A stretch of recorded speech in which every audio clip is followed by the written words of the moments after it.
if you did, and then so they were interviewing you, and it was like, and this all started on a D&D stream 6 months ago. That was where I decided to restart my campaign run. I'd have to pay Everyone in someone the UK. We have bombed Iraq. Everyone in the UK, roll initiative. From this moment, we are at war. Shouldn't Iraq be making a saving throw? Oh, for God's sake. I mean, to be fair, that is more like, it's an AoE effect, and they do often have saving throws. Yeah. How many kids are going to die in this carpet bombing? Right, come on, let's crack on. Oh, Right. Have we started recording? Please say we haven't. I really hope did not, around 'cause I'm the trying to remember what the hell happened thing, last week. just because it was quite funny. Oh, fabulous. Also because I didn't want to do what I did on Tuesday, which was get to the break and realise I'd still had everything muted. Oh, good. nice. Yeah. My screen, everyone. Yeah, so that was unfortunate. So I went back and did sort of, well, Ben and Abby were getting a drink and they just came back and sat down and did it real quick. So this is everything that happened. Trust me, it was hilarious. I was very funny. We did have an adorable moment with a compliment. We did.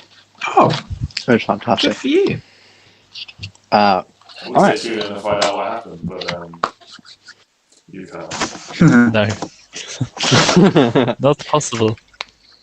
Anyway, Is on to Amber. everybody ready? Hi. Hi guys, welcome back. God, this is the least ready I've been to DM ever. But all right, we're throwing it That's in there. saying something. I know. said something. Hi guys. That was mean. One of you says it's a funny, snarky comment, and Ben, two of you said, Ben, we're 20 minutes late. Don't bitch. Just go. hello, welcome back. Last session, you solved the mystery of who sent the Great Talon a murder threat. It was, in fact, his right-hand man, or his second-in-command, not right-hand man. The first Talon, confusing names. He did it because he'd fallen in love with a noble, or Lord Partridge, his daughter. However, Lord Partridge, to be married to his daughter, he said, oh, you have to tell me everything you know about the Talons. So he did, and Lord Partridge betrayed him, sent his daughter away, so he wanted to frame Lord Partridge so that the Talons would just kill them anyway, and it'd be job done. Wiped his hands clean. You solved that mystery after fighting with a Mr. Terwin, Professor Terwin of the college, the Wizards' College in the capital, realizing that he was a friend and accomplice of the first Talon. And with all that done, we sort of ended with Luke going and getting a quick job up in Inksworth to deliver an item up to Inksworth. You said last time that you were going to speak to Councilman Ivan, as that is your meeting. You have that meeting now or today. Is that where you guys would head? I guess I'll jump right in. Yeah. So where you guys want to go? Is there nothing anyone wants to do beforehand? No, because it was like the day of the meeting, and we were like just about to get there, I think. Yeah. Also, I can't really think of anything I want to do, so... Excellent. Let's go.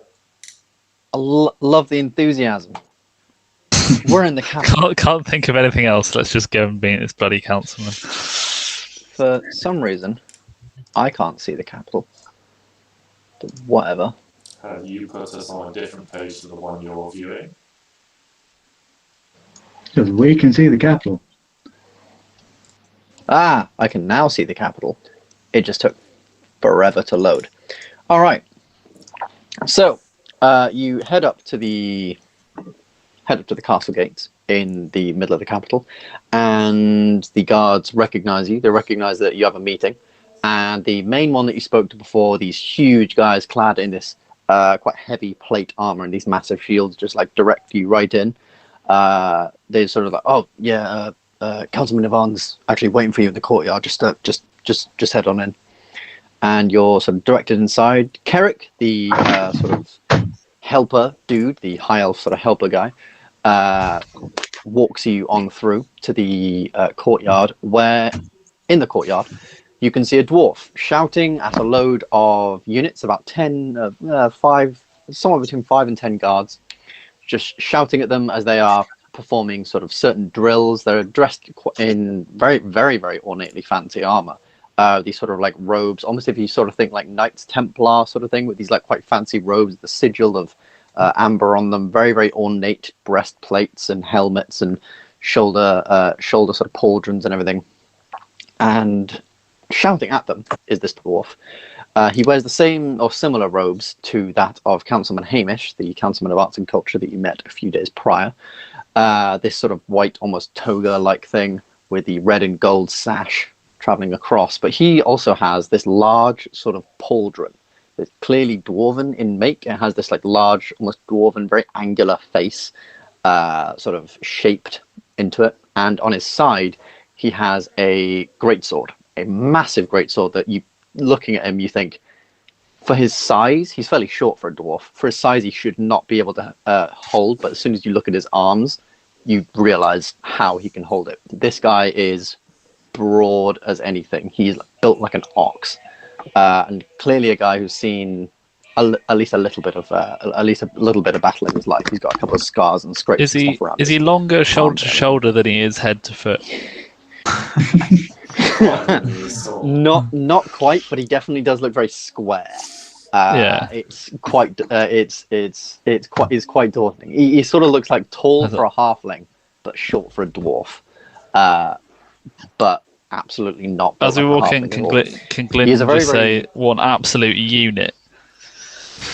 To his face, or No, to you guys. Yes. I think I'm lagging slightly, so I'm just going to leave the call, and then I'll rejoin and see if that fixes it. We'll wait for him to come out. ruining this high quality stream. Mate, can't believe it. What's going on? Have a word, son. Have a word. Any better? Don't know. Well, it takes a little. Guess we'll find out. So as you head in and you say what an absolute unit, Cleric might just sort of like lean in, but yes, he's been in many wars. The man's nearly 100 years old, and he's been a soldier pretty much all of his life. Unlike a lot of the councilmen here, he actually worked himself up from barely anything, just a regular foot soldier. So he's quite highly respected. Mazzy, maybe you would know, like there are when you were back as a soldier, there were probably talks of the sort of General Ivan or Councilman Ivan, the sort of Councilman of War, and the soldiers and the troops and everything. At least you've definitely heard of him. Cool. Cleric walks up to him and sort of like taps him on the shoulder. He's like, no. All right, gents, from the top. And he just left, right, just shouting all these commands as these soldiers perform this quite intricate marching sort of order, turning around, like doing lots of turns, like port arms, sort of showing their swords and lances and spears and stuff, doing all different things. And you're waiting there watching this performance for a couple of minutes. It is very, very impressive, very, very regimented. And when they sort of stop and halt, it's like, at ease. What is it, sir? Your meeting with the adventurers, the people from Lone Hill. Yes, I've heard of them before. Gentlemen, how goes it? Craning his neck to look up at a lot of you. You wanted a meeting. Why? What is this about? My screen's frozen with Ben looking like that. Yeah, that was interesting. Sorry, carry on. We have some things to discuss. Luke. Well, getting character. You'll be looking down at him. We'd like to discuss. I was going to say Oramis crouches down. Oh no! Oramis squats. But I thought But I thought, no. Okay, so you're not going to crouch down. Okay. Not yet. Patronising We squat in front of the vicious general. It may call for it later, but Who's the widest We understand. out of Oramis, Mazzy, and Gylndan? the wisest. The widest. Oh, Oramis. He's a unit too. Yeah, I feel like With a- Oramis. I don't know. I feel like with a +4 in strength, Mazzy's probably Yeah, the that's widest. fair. I'm saying behind Mazzy then. It's all muscle. It's all muscle, don't worry. Also, he's got that big cape, like, off those really, like, elaborate Yes. shoulder polsters, so I imagine that sort of adds, like, 6 inches to the width. Just hold it out and like, oh, Like nothing to see a, behind me, don't worry. like a vampire. You do wear black and red. I do, So you're I very do. pale in the picture Ben's drawn of you. Yeah. With red eyes. Oh Ben no. Mazzy's the best. Tell you what, that'd be That would be the that'd ultimate a- character development. That would be the ultimate Ma- plot twist. Never Mazzy, mind if bloody. Just stick your hand thing. out and I'll stab it with a stake. And if you take double damage, then we know that you're, you're a vampire. Pass him some I- silver. I want to take this risk. Mazzy, show us your money. Anyway. And it's all coppers and golds, there's no silver. This is an misplaced interesting segue from Oramis crouching down to speak to Ivan. Yes, Councilman Ivan, we understand you're the person to speak to about the floating tower. Yes, I was just down there the other day. Terrible what's happened to I with this fucking useless lot. And he sort of turns and shouts at the soldiers who are just sort of like, we did wrong. I had to train up all new fucking Kingsguard for this fucking tower. Jesus Christ, poor sods, the last ones. Whatever. What did you want to talk about with the tower? Well, what went wrong with it really? Why? I guess how to defeat it as well. Like, are we going to need a lot of men, or you know more about it than we do? Hold on a second. Reggie! Just screams for this guy, and along sort of comes this huge human. Like, this guy is at least like 6'6", 6'7" tall, wider than Ivan, bald head, clearly nose broken in a couple of places, like almost like one buck tooth. Just sort of walks over like, yes, Councilman Ivan. Tell him what happened in the tower. Oh, yeah, all right. So, we went in the tower, because obviously, like, when you think about it, that voice said he wanted guardians. So, we thought, well, who's a better guardian? Guardians, Kingsguard, innit? Works. Anyway, playing a Kingsguard very stupidly. Anyway, so me and the lads headed straight down there, of course. Headed into the tower like the last group. There was only 10 of us, but we kind of thought, well, we'll be able to take what was in there. We were ready for the worst, if I'm honest, but there was nothing in there. Nothing. We were waiting there about an hour. There was nothing but a plinth in the middle and like 5 doors with these weird elemental symbols on them. Oh It's dear. strange. Yeah.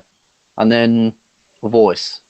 It started to call out, said we weren't the real bloody guardians, which a lot of the lads took offence to, if I'm honest. But who the hell are more guardians than the bloody Kingsguard? I mean, it doesn't fucking make sense. I've killed Sam with a very It's just a really dangerous situation. Well, a lot of us took offence to that, actually. Anyway, Carry on. she said we weren't the real guardians and that only one of us could leave the tower. Everyone else would be, until the guardians get there, every one of them would be turned every day, or one of them would be turned every day that the tower ain't completed. The puzzles or something weren't completed. don't know what the fuck turn means either. I don't know. Cleric, maybe you know a bit more of that than I would. Whatever.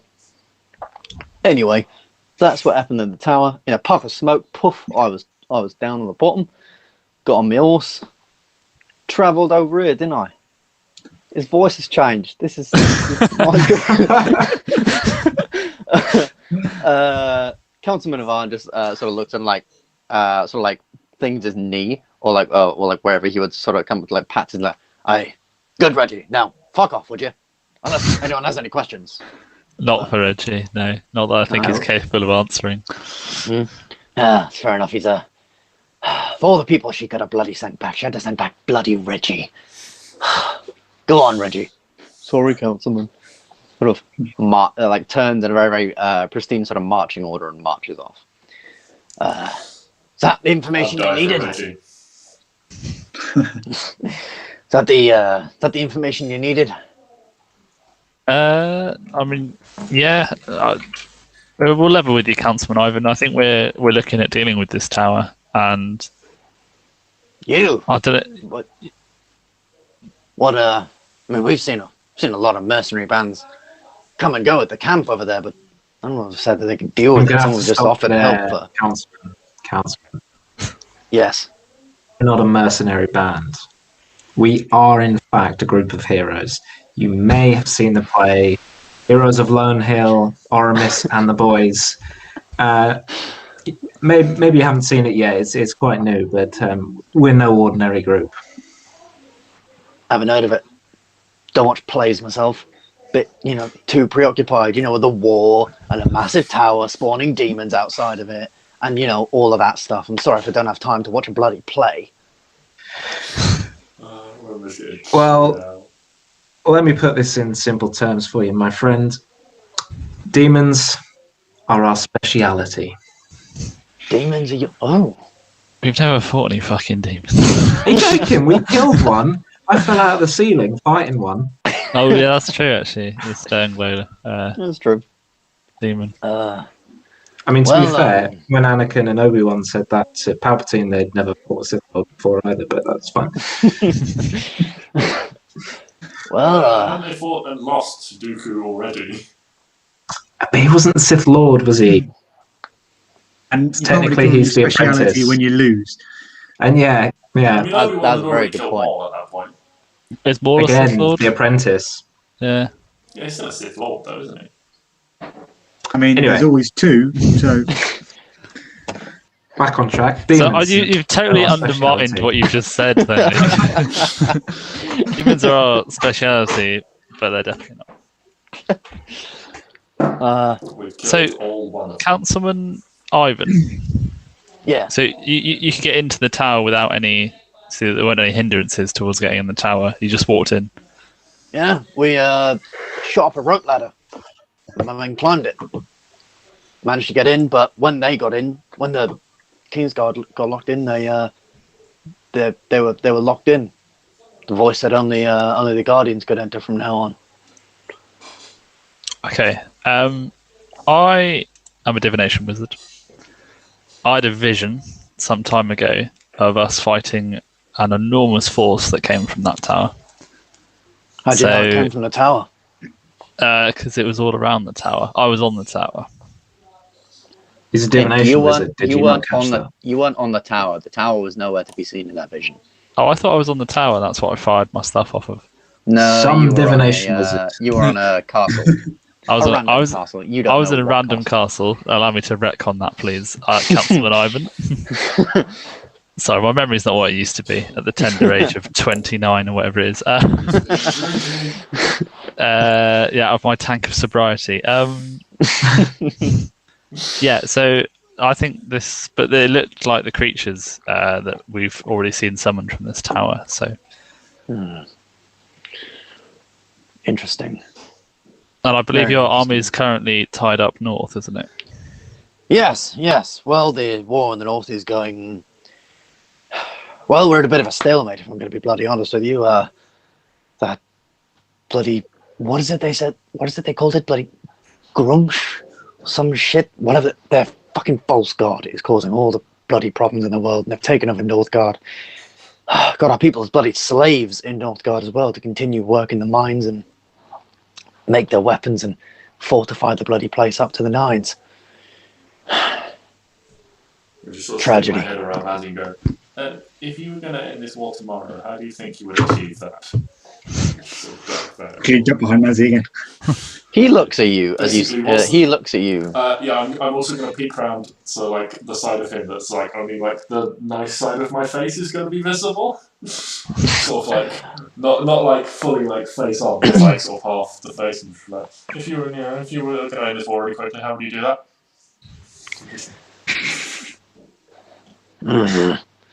He's going to be kind of curious of you, I guess. He probably hasn't seen the scar, but I guess he'll sort of be like, well, I'm going to be awfully blatant with you boys. I have no fucking clue.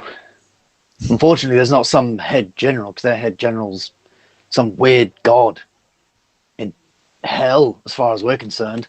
Sends them messages and shit. I mean, I don't fucking know. The thing we got to focus on right now is getting back Northgard. I have no idea how to get back Northgard. I mean, Daviak, you'd know better than that. Better about that than I would. And he looks up to Mazzy. Yeah, that's not my name. No. Oh, you Don't do that. silver platter, Matt. Silver platter. Kick him from behind. Like, come on. Who are you then? My name's Oh, Sir Daviak. Oh, that's brave. Well done. roll me a deception check. Hey, Sir. first roll of the night. Can Trying to save your Oramis death, support that deception check? Yeah, How deception. I've got a -1, by the way. How would you support his deception? Do I have to roll before this? Or? Let's see if Luke can support you. So yeah, you don't have to roll anything to support him, but just tell me how you plan on supporting him to maybe give him advantage on the roll.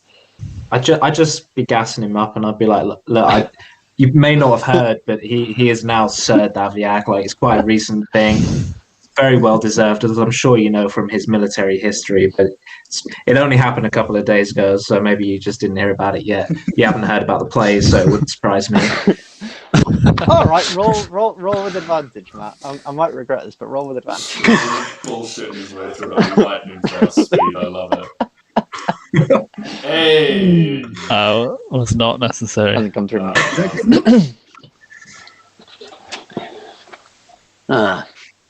Sir David. Well, I mean, I don't need to call you bloody sir. I'm a councilman, but whatever. Daviak, I'll let you off then.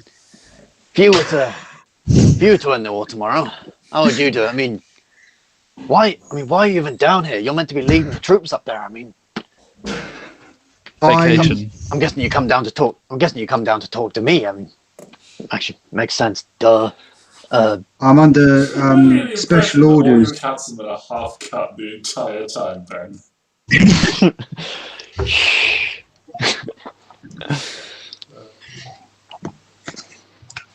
Yeah, so I have special orders to deal with this tower, and I've put together this group of men, high class and high heroes. Fucking imbeciles. We have our specialties, and we should be able to deal with this tower.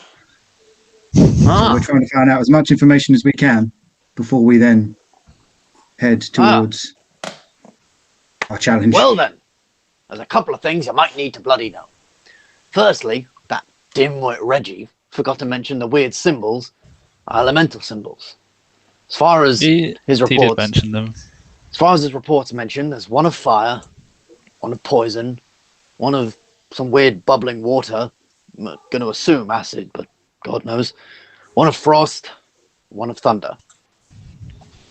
Now, the plinth in the middle of the room, he also said had some weird holes in it, like keyholes. I guess whatever these puzzles are, you got to go in and solve them and get the keys. Fuck knows. I mean, I'm assuming. I mean, he's a dimwit. He didn't know what the hell that stuff was. But I just put two and two together. What would the elements been? Thunder, Thunder. Acid, frost, lightning, thunder? Yes. Cool. Wait, fire, acid, thunder, frost, thunder. lightning, thunder. No, fire. It was fire, acid, frost, lightning, poison. Poison, not thunder. Oh, you said thunder. Poison. I did say thunder, thunder and lightning, same thing.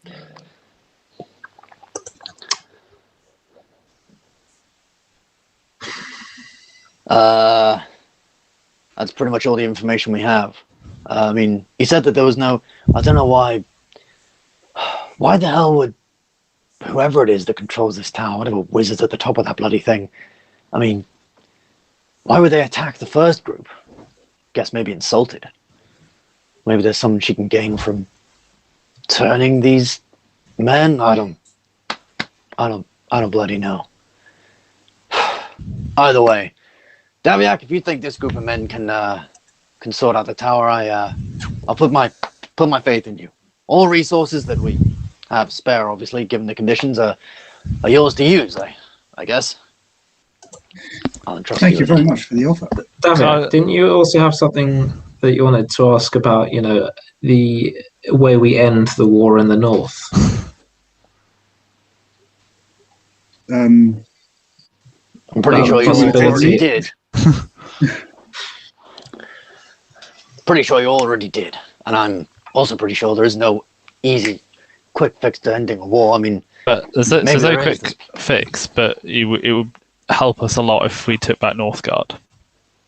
Well, yes. I mean, if we take back Northgard, the plan thereafter, I guess, is to turn Northgard into a military sort of base to keep the orcs back. We can use the mountains and the terrain back there to keep them back. Obviously, there's only a limited amount of places they can come from. We can watch all the roads and create a series of forts, a line of forts from Northgard to Ebonmouth, crossing over that mountain line. That's the plan right now, but first we need to take back Northgard to do it. Ebonmouth's being evacuated as we speak. Councilman Ivan, can we just have a minute to chat between ourselves and then we can get back to you? Is that okay? Yes, of course. Yes. Have fun. I'll be continuing to... I'll be over here bollocking these idiots! And he just turns back and immediately starts shouting over here, "You were all out of time! You were doing da-da-da-da-da!" And just like starts going on and on and on to these men. Okay. What are we doing? Because are we going to go to the tower? Because I feel like we're going to get smoked. I mean, we could try and help out in the battle first, and then see if we can get extra men because of it. Yeah. I thought we were going to try and bring about a resolution to the northern problem. Yeah, I mean, it doesn't sound like we need men anymore. It sounds like we'll have free access to the tower when we need it. Guys, so sounds like the Ghostbusters film. Yeah. So I guess we're just going up north to sort out Northgard and to strengthen us before we do the challenge. I guess I don't know. Get a couple of level ups in there. Yeah, something along those lines. Like, I don't think we're ready for this challenge yet. Unless we're overthinking the tower. Unless the tower is actually just a precursor to the real big bad that is to come. I feel like these challenges that we're going to have to do at the tower will probably unlock some bigger threat. Yeah. Yeah, I'm trying to think of a reason why we would be the only ones allowed into the tower. What can we do that they want specifically from us? Or is it our knowledge? Is it the knowledge we have? Or just the fact that we're guardians? You are the only people so far who actually A, know of her existence, and B, have somewhat fought Tiamat. I guess fought Tiamat is a very fought Tiamat. She was sort of taken over. Possessing someone else. Yeah, possessing another dragon, but... Would it be wise to try and... I mean, maybe this is what you would... I don't know. Try and learn a bit more about Tiamat and how... Well, I've already got a book on it. That's the thing, and there might be more information, I guess, but I don't know. I think there won't be any information on the tower. Summoning some sort of other hell spawn to question them about the way things are going.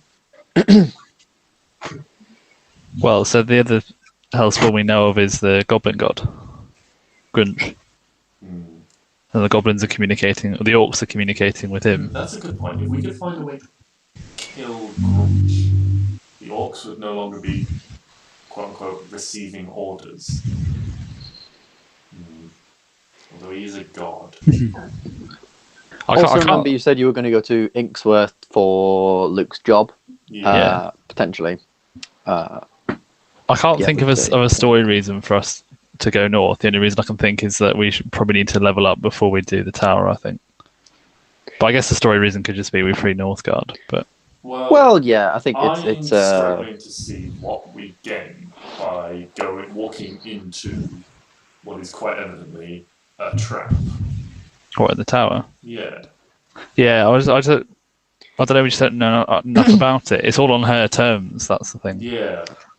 Well, I mean, every couple of sometimes minutes, sometimes hours, demons are spawning from the tower, causing chaos all over the land, as it were. Like I said last session, you'll have heard stories of people's farms being burned down, dealt with, houses. Ben?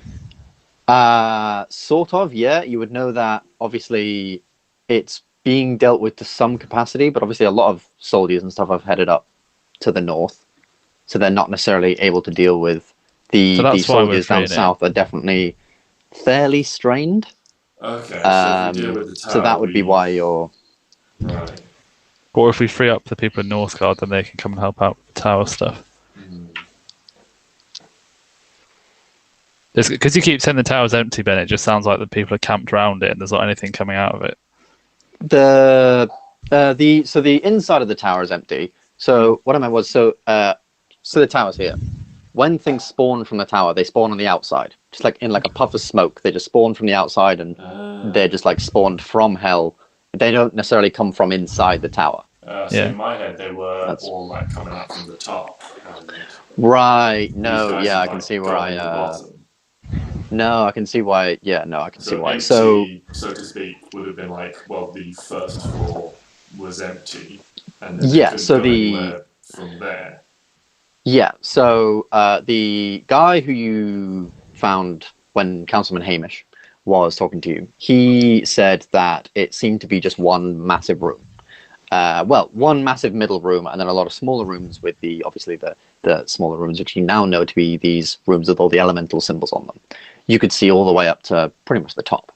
The soldier said. Right. And so, therefore, the tower is from the inside, nothing happening, and on the outside, things are spawning. So things are spawning on the top, just like poof, something's there. It's flying away.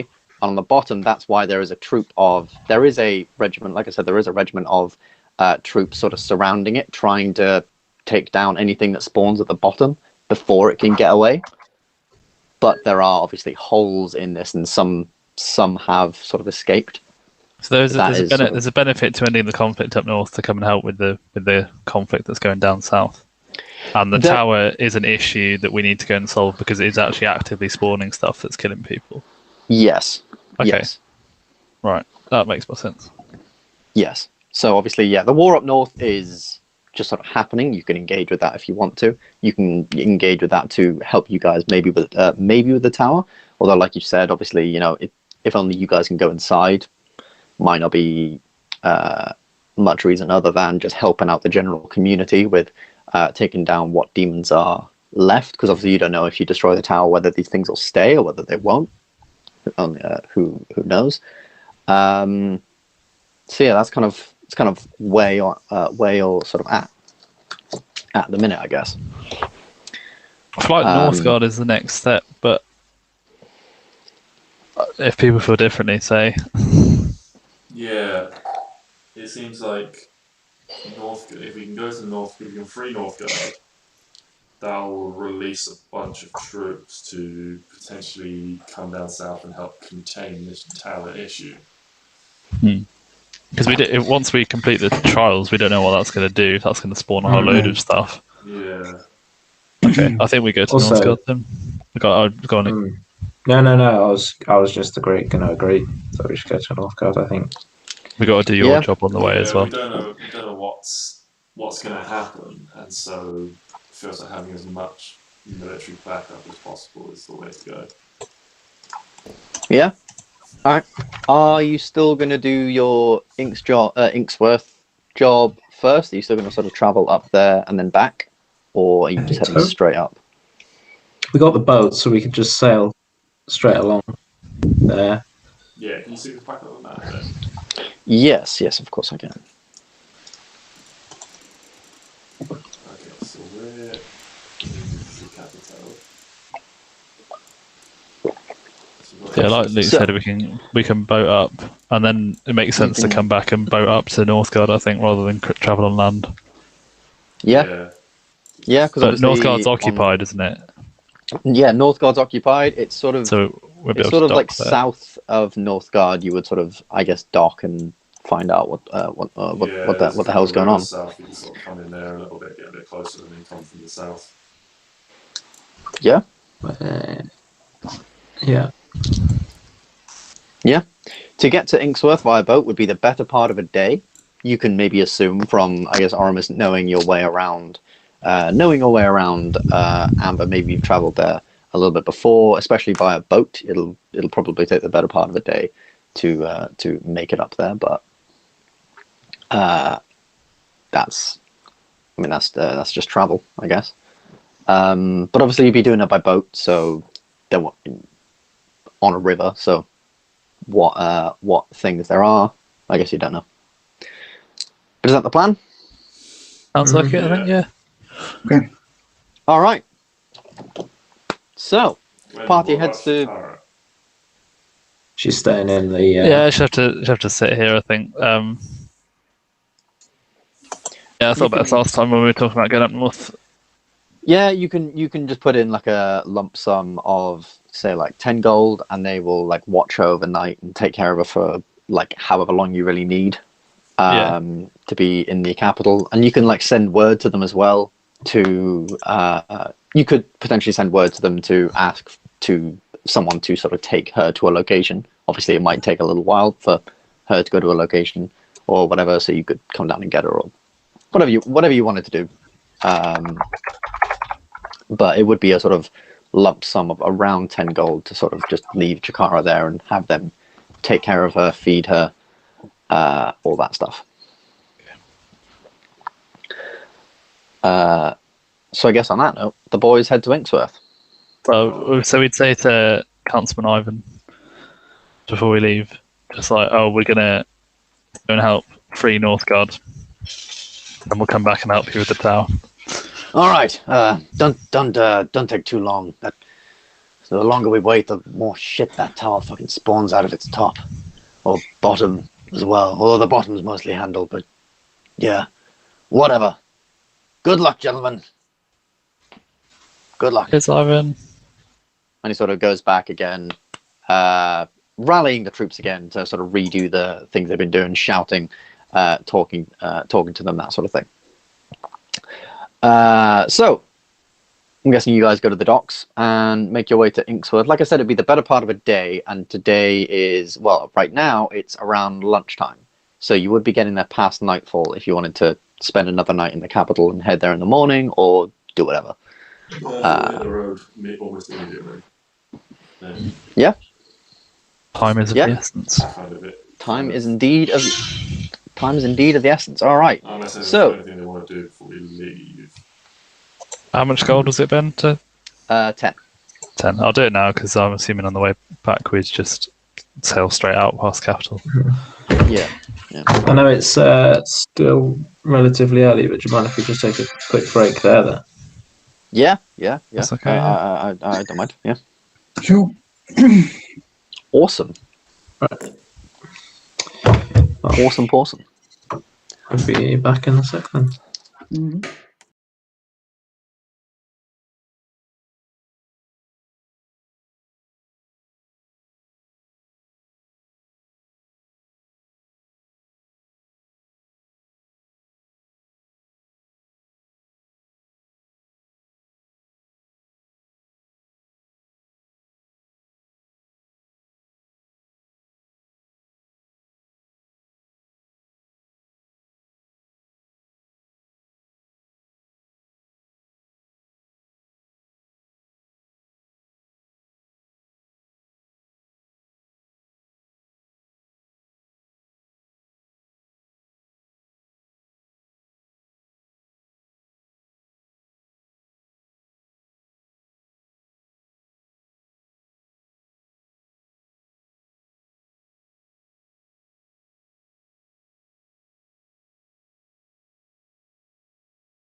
All right, so the gang is on their way to Inksworth. It'll take the better part of a day to travel there via Luke's boat, the Dragon's Revenge. Now, to get there, I'm going to need everyone to make one single survival check instead of the usual couple. However, Luke, you can replace yours with a check for your boat. So that would be a water vehicles check in the where you do thieves tools. I've added in water vehicles, and because you're proficient in it, it's fine. Oh wow, we proficient. we did well. Proficient as we are in surviving. This is far and beyond much better than the last survival check you guys made. So good job. All right, so we've got a 10 from Sam, which is unfortunately a fail. 20 from Matt, which is a pass. 21 from Doc, which is also a pass, but 15 from Oramis, which is unfortunately a fail, as the DC is still 15 because you are right next to the tower up here. There is still the orc shit going on. Things are still looking kind of dire.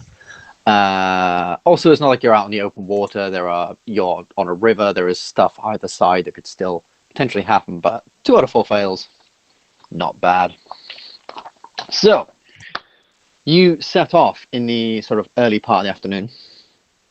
It's about 2 or 3 o'clock before you leave. Hopping on Luke's boat, you begin to head up the track and make it to the beginning of the river. At first, it's quite a serene travel. It's actually really, really nice. It's definitely probably quite a nice change of pace traveling on Dragon's Revenge. Aramis seems very seems quite proud to be the helm of the boat. He's finally not needed, but finally It's actually someone on the team. Yeah, the Dragon's Revenge is actually getting some use, and everyone's finally on it. The team.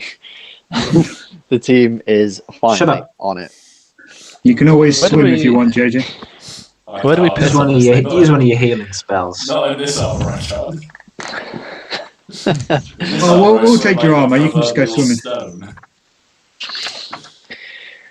Where are my notes on what happens? This would probably be good to have. Would be good to have. So it would be good to have. All right, so you're on your way to Inksworth. As you sort of make it to this first corner, the winds are with you, and you manage to make it all the way up, sort of around the next bend, and you make it to about here. As you make it here, unfortunately, the winds take a turn for the worse. They sort of go against you a little bit, and the boom of the ship swings by. And can everyone make me a dexterity saving throw, please? Oh. I'm going to drown. Never mind, I'm fine. All these rolls are coming in really late for me. Like, I still haven't seen anyone's rolls. I'm just going to refresh the page. We all got crits. You all got crits. Wow, guys, that's amazing. Why is it now taking so long to load this? She rolled 2 natural ones back to back. Nice. It was incredible. It's just one of those moments That's amazing. that makes you so proud of your players as a DM. Oh, why is this taking so fucking long? We can read Matthew then if you want. 21, 23, 20, 26, 72. 459. 72. Who's rolled a 72? My God, yeah. Who the fuck has rolled a 72? Jesus. That's Matt's plus modifier on his hit, isn't it? All right, coming in now. Yeah. What are the rolls? What was everyone's rolls actually? I got 16. So Doc got a 23 with a natural 20. I am now back in somewhat. Okay, so Gylndan saved, Dokrumir saved, Oramis saved, Mazzy saved. The boom doesn't hit any of you. Congratulations. The boom swings by. You're all clever enough to sort of duck down. You're just sort of sat there on the side. Yeah, you stood still. sort of Depending sat on there your on the side of dexterity Luke's roll, boat, will just be like, how close and it then got to your head. exactly. You make your way then to the corner. Now, hold on, where are we? And as the winds are not exactly in your favor, Oramis, can you make me a water vehicles check? As it is a fairly sharp corner. This is probably known throughout Amber for being quite a difficult stretch of river, these sharp twists and turns. Oh, good thing you smashed that roll then, Oramis, isn't it? You +6 bank there, around the it's- corner, and you are unfortunate. Any chance I can persuade the river to? River to be nicer. Unfortunately not. So you twist, so you sort of turn around the corner, and you unfortunately bank into this quite large gravel sort of bank right next to the river. The ship is unfortunately banked, and you guys will need to somehow sort of get it back onto the river. It has sort of like come up onto the gravel, as it were, a little bit. It's stopped moving, and I guess you guys will need to get it going again. Any ideas?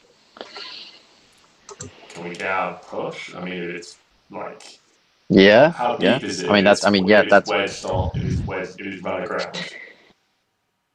Like, So if you sort of imagine, like, so the boat doesn't go too deep. It's just like a fairly simple, fairly is it small more or sailing less ship. After all, there's no than below 4.5 deck or feet? anything I like need to know. that. It is probably somewhere around 3 feet. Okay. And you've sort of run aground. The boat has sort of almost tipped to one side, where the side of the boat has sort of like gone awry, because the bank was on your left side as you were traveling upriver. Alright, you get out and push. I'll As captain of a captain never leaves his ship. I guess the times it's- we walked around the city without the ship. So, is it sort of stuck on the bank? Yeah. It's sort of stuck on the bank at the minute. Can I use the push from my? Can I get I out guess you can onto get the that bank? Use the push from my staff Oh, to try and jet it off. All right. Roll to hit. Roll to hit. It's a giant fucking Yeah. boat. All right. I've got confidence in this. oh. You know what? I was gonna say that no matter what happens, he'll just like hit, and I was just gonna make you roll damage. But oh my god, no! With this, Gylndan has the staff ready, and he's like, "All right, guys, I've got a plan." And he goes to sort of like move it, but the waves sort of wash in. He trips on a rock, and he falls over right onto the ground, just falling into the gravel below. Quite hard as well. Gylndan, you're prone. My God, you can give it another. I will remain here for some time and reflect. No, I'm gonna have another crack. Have another crack. All right, roll damage. Two-handed. I'm sort of levering it. Oramis, I'll always push. Oramis takes 6 damage to the ship, but you can expend one of the charges, and the ship does jostle and move somewhat, freeing it a little bit. Obviously, it's still like a Seem boat. to edit. Can you Can't edit seem the to edit the character sheet. Do you need to give me permission? I might need to give you permission to edit the character sheet. No, I've got you as someone to give permission. Can be edited and controlled by Oramis. That is super strange. If I go edit, no, that doesn't do the right. Oh, to be fair, I can't do it either. I think you got to go to the cog and then go all the way down. But fuck that. I will just therefore make this a non-NPC. There we go. You should be able to edit it now. Although it now doesn't have Has anything. no stats. So just max hit points 75. Yeah. So I'll take just 6 stick in- damage. So what was that'll it, be 6? 6. So you've now got 69 HP on your boat, we will have to sort this out and figure out this another day. But whatever. Anyway, your boat has taken some damage, but it has sort of dislodged somewhat. I'll probably say the check for pushing it will be much easier. He's frozen. Oh, he has, yeah. He's frozen trying to do finger guns. Alright, Mazzy, what say you and I jump out and give this thing a push? We'll give it a good push because we're strong people. Go for it. What do we need to just roll a strength check. Help Mazzy. What, strength? Just roll a strength athletics check. Yes. Can I help him? Yeah, you can help him to give him advantage. I'll take the 18. advantage on that. The two of you doing This is it. not annoying at all. He's no longer. He's back. You were You stuck froze finger doing guns finger for guns, us. Luke. Yeah. Yes, with an 18, you, with a quite mighty heave, you managed to push the thing free of the bank, and you are back on your way. Wow, what you good there? Oh, Matt held it longer. Fair play, Matt. And you're back on your way. You are quite nicely back on your way indeed. You continue upriver, and as you are continuing upriver, things start to get a little less nice. The quite sunny sky is now sort of covered in cloud. It's getting a little bit over cloudy, and what's it called? Overcast. That's it. Getting a little bit overcast. The wind picks up a little bit, making Oramis a little more attentive as to how he's sort of maneuvering and managing the boat. And something quite interesting happens. You pass a bank of the river, a little ways up, around here, after about an hour of sailing.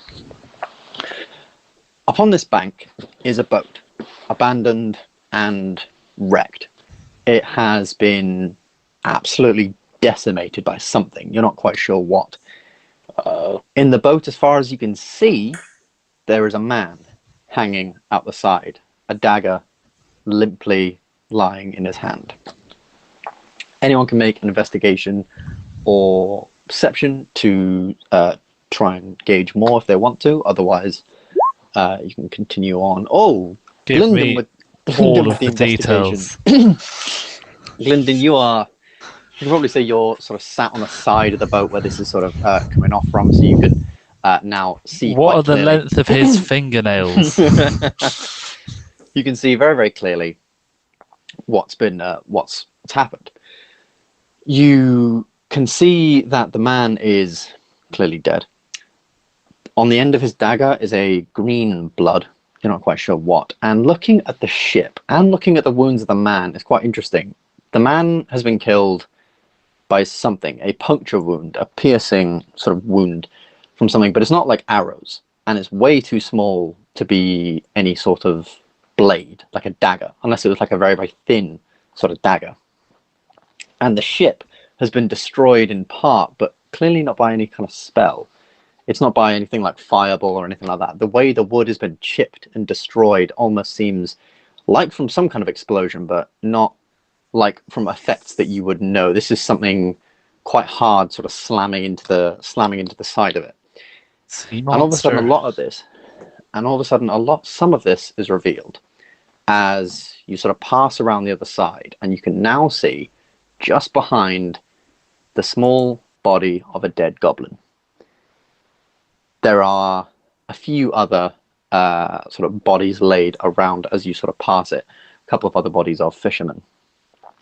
And the goblin is wearing sort of patchy armor. It too is dead. And in its hands, limply lying there, is something you guys haven't seen since the party at Fort Jonah.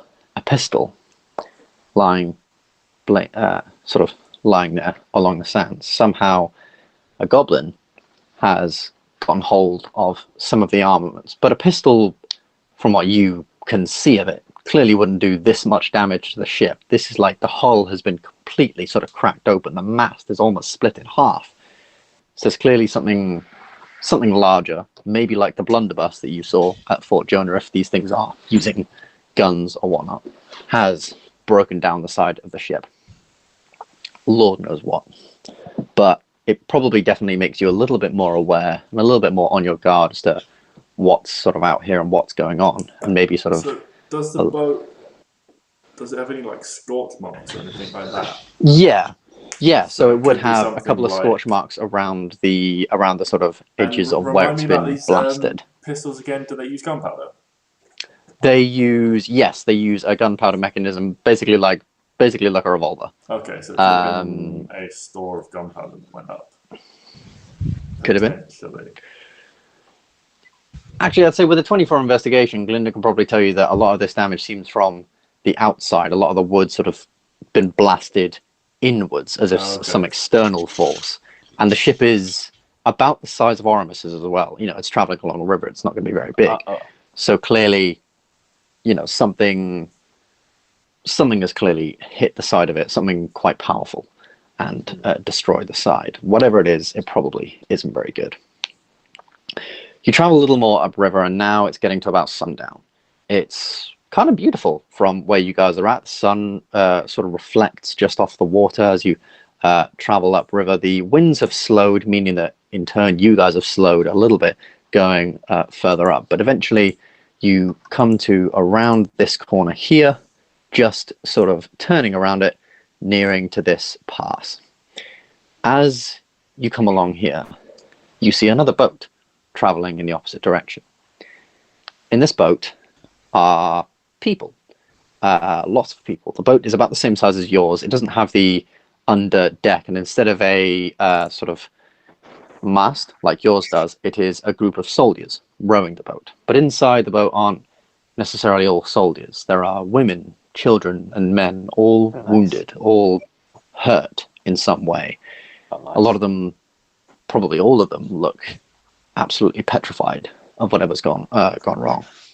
At the back of the boat stands a man, a soldier, a little more decorated than the rest of them. He wears this sort of short cape, and his like one left shoulder pauldron is a quite fancy thing of a lion. And he sort of looks over to it. "Ah, you there? Where are you? Where are you all going? Are you traveling to Innsworth?" To Innsworth, yeah. Tell the captain of the guard, Drainan,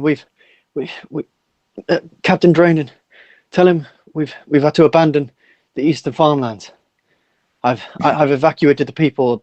Most of the people, unfortunately, we're heading upriver for some safety. The people can't stay there anymore. Those things need to be cleared out before anything else can happen. Will you tell him this, please? He'll reside in the barracks in Innsworth. Yeah, sure. Thank you. That's Thank you. all right.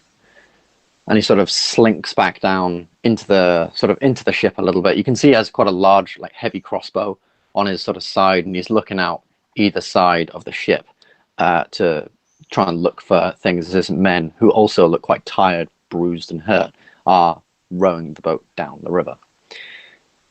Eventually, the river opens up, and you make it to the Lake of Inksworth. This is just in time as it begins to be nightfall. One of you will have to sort of use up one of your torches to see sort of everything on the boat, but the moon lights up most of the lake anyway. And around the lake there are several sort of lanterns and campfires of people sort of staying out there. There's a couple of fishermen still sort of out, a couple of tradesmen still sort of out and about on the lake, making use of the sort of quietness of the evening time. And after about half an hour of sailing, you eventually make it to Inksworth. Now, Inksworth is a city that is known for its arts and its culture. That's why it's called Inksworth. It is known mainly for being where the Bard's College is in Ambyr, or at least the most famous Bard's College in Ambyr. It is a place of culture and society. A lot of bards, artists, artisans generally make their sort of living starting often in Inksworth, or coming there to sort of spread word of their sort of greatness. If you wanted to be a famous bard or a famous artist or a famous whatever, you would probably start in Inksworth, or at the very least you would want people in Inksworth to know your name. It's the sort of like the LA of Ambyr, the place of of culture, a lot of sort of that sort of thing. Going into the city, it is now quite dark. You can see in the windows of a lot of places that have got candles lit, torches lit, and things like that. All the shops and stuff have shut down for now, but there are a couple of taverns you can stay in. You can see like coloured banners sort of strewn along the tops of the houses and stuff like that as you go down the street. Lots of quite brightly coloured flowers and everything sort of on people's windowsills, and it's definitely a lot more bright and cheerful and colourful than Ambyr. And I will just put you on the map of Inksworth, which is here. Nice. That be Inksworth. You have sort of arrived at these docks here. It's big. What would you like to do? It is gone nightfall. It is quite a big city, yeah. Again, given its sort of reputation as this place for arts and culture and trading and music, it's Would it have a good nightlife? It's drawn a lot of people towards it to sort of live there. And it's known as the Happy City. Oramis. People are very traditionally happy there. This bloke that we're meeting for your job, do you think we could find him now, or do you think it's sensible to get some sleep and find him in the morning? I think we should find him in the early morning. Okay, so we'll get a tavern. Okay. So, there are a couple of taverns to choose from as you walk through the streets. There is the Crow and the Quill, or the Silver Poet. Two very different taverns. Look very, very different. The Crow and the Quill is a lot more of a sort of elaborate place. You can hear inside people drinking sort of fine wines from small cups and hearing... What does people drinking fine wine sound like, Ben? Clinking of glasses, talking about quite sophisticated matters, discussing things like poetry and the arts and everything like that. Whereas in the Silver Poet, a very different atmosphere. It's quite clearly stand-up night. There are bars and drunken people all over the place. You can hear a couple of people singing, and as you walk in, a man stands up on the stage. You guys can head in and get some rooms for the night if you wish. I want to hear the comedy, Ben. It would be 2 gold. Yeah, I was thinking that. It'd be 2 gold for the room, and a meal if you so wished. And as the man gets up on the stage, he begins to speak. Slam! Poetry! Yelling! Angry! Waving my hands a lot! Specific points of view on things! Cynthia! Cynthia! Demons are here to kill us for our Cynthias! Beep bop boop! Boop bop bop! We're dead! We're all dead! Dead, dead, dead! What was the other tavern called? Jolly. My girlfriend Cynthia. And I guess he goes to drop a mic, but mics don't exist yet, so I guess he just drops a little wand. Walks off the stage. People are very, very drunk, and they sort of begin to clap. Very, very slowly and very, very sort of embarrassingly. This guy is clearly quite drunk, trying to do some kind of slam poetry about something. Failing, clearly. He says his name was Jonah. Anyway. The next guy to get up on stage, people boo him immediately. And he's like, guys, please. The bartender goes, guys, please. Let him sing his thing, let him do his thing. And the person gets up, sits down, says, this is my song about Storm Song warriors. And he begins to play this quite beautiful melody of warriors of old who apparently used to live and slay demons and slay evil sort of shadowy figures and anything of that, like doing work for good, using the power of the storm, the power of lightning, the power of thunder. A lot of people boo him while he's sort of up there, making fun of him for God knows what reason. And once his quite actually really, really beautiful song is finished, people give like a very, very disheartening clap, and he sort of walks off stage to the bar to sit down and have a drink. Is there anything you guys would like to do, or you just call it a night? Call it a night, I think. Fair enough. That's enough entertainment for an evening. Fair enough. You call it a night there, head up to your rooms, have a good night's rest. The next morning, you are awake bright and early. What would you like to do? You have a couple of things you want to do, if you want to do any of them first or whatever.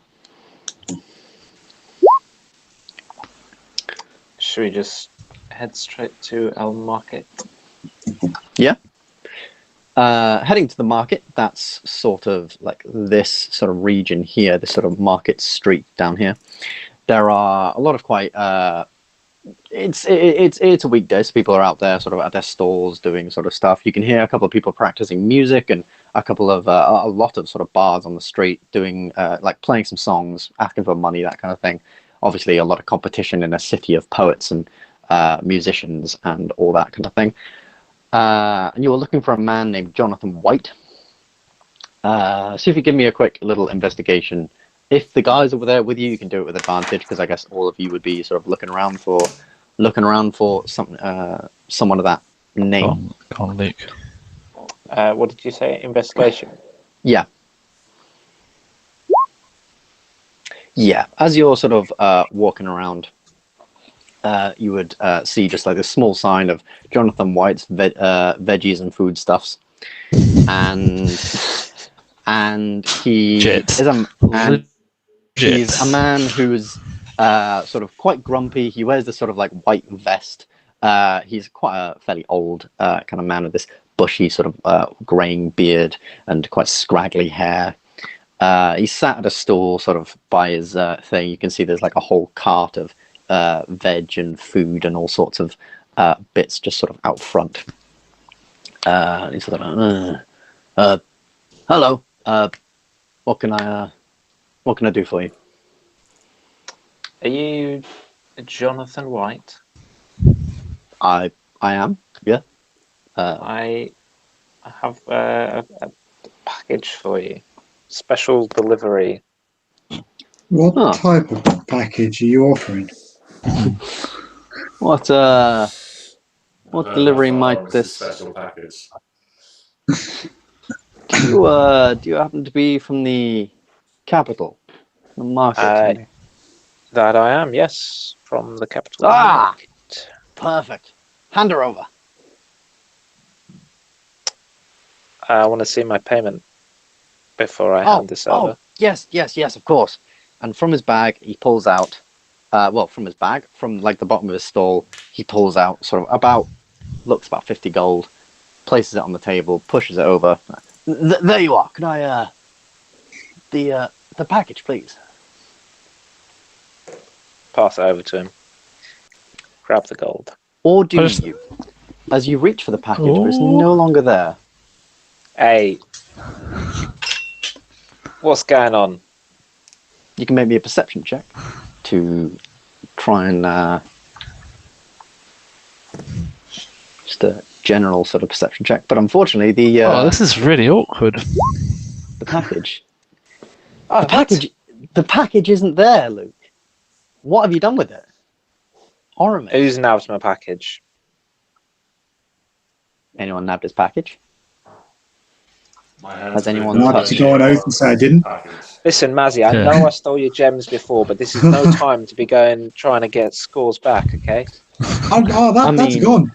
That's gone. That's. I mean, no you're grudge. you're looking through your sort of inventory, looking through all of your stuff. You know, you have your bell and your 1,000 ball bearings and your tinderbox, water skin, your toy boat, stake, your 2 arcane focuses, your whatever the hell you've got. Any of that sound? Why do I have 2 arcane focuses?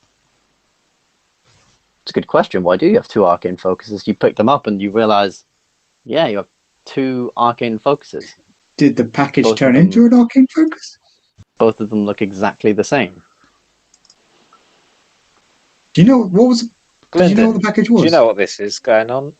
Not a clue. Can I don't have anything like detect magic. Can I? I don't know. I don't know what's going on here. Luke, I can't remember. Did you see what the package was before? Did the guy say don't look at it? I know I didn't look at it. You did look at it. It was a yellow. It was a yellow sort of pouch. Oh, did I? No, not a yellow pouch. didn't look what was sort of inside pouch. it. It was a leather pouch, but we didn't. You said don't look inside. I'm pretty sure you said. Yeah, I don't didn't look inside it. Yeah. So do you still have the pouch, or do you have nothing? He has nothing. No pouch.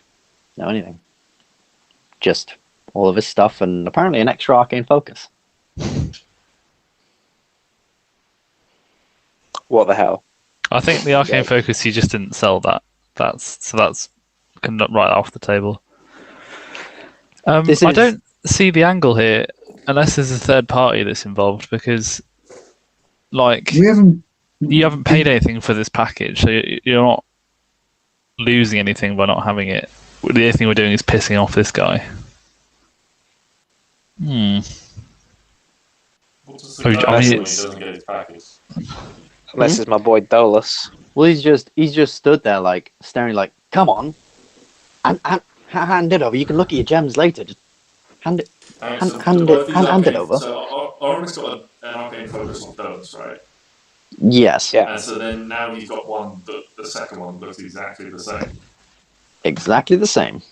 Oh, so that's a new addition. It's not just Duke's error on the character sheet. No. It is. No. It is another one that is exactly the same. So you've got another arcane focus. I mean, can I investigate it? I don't have detect magic, but can I investigate it and see if I recognise any? Yeah. Yeah, you can investigate it, and it looks exactly the same. Nothing's so different. you don't want me to roll for it? I mean, you could roll for it, but I'm just going to tell you it looks exactly the same. Come on, Ben, tell me some stuff. It looks exactly the same. It looks exactly the same. Like I said, it's this gem that sort of has this sort of carved snake into it. It's this sort of venomous green, kind of icky sort of color. Both of them are are pretty much identical. You're looking at them; they shine directly, sort of in the sunlight. You can sort of see a little bit through them. Make your choice.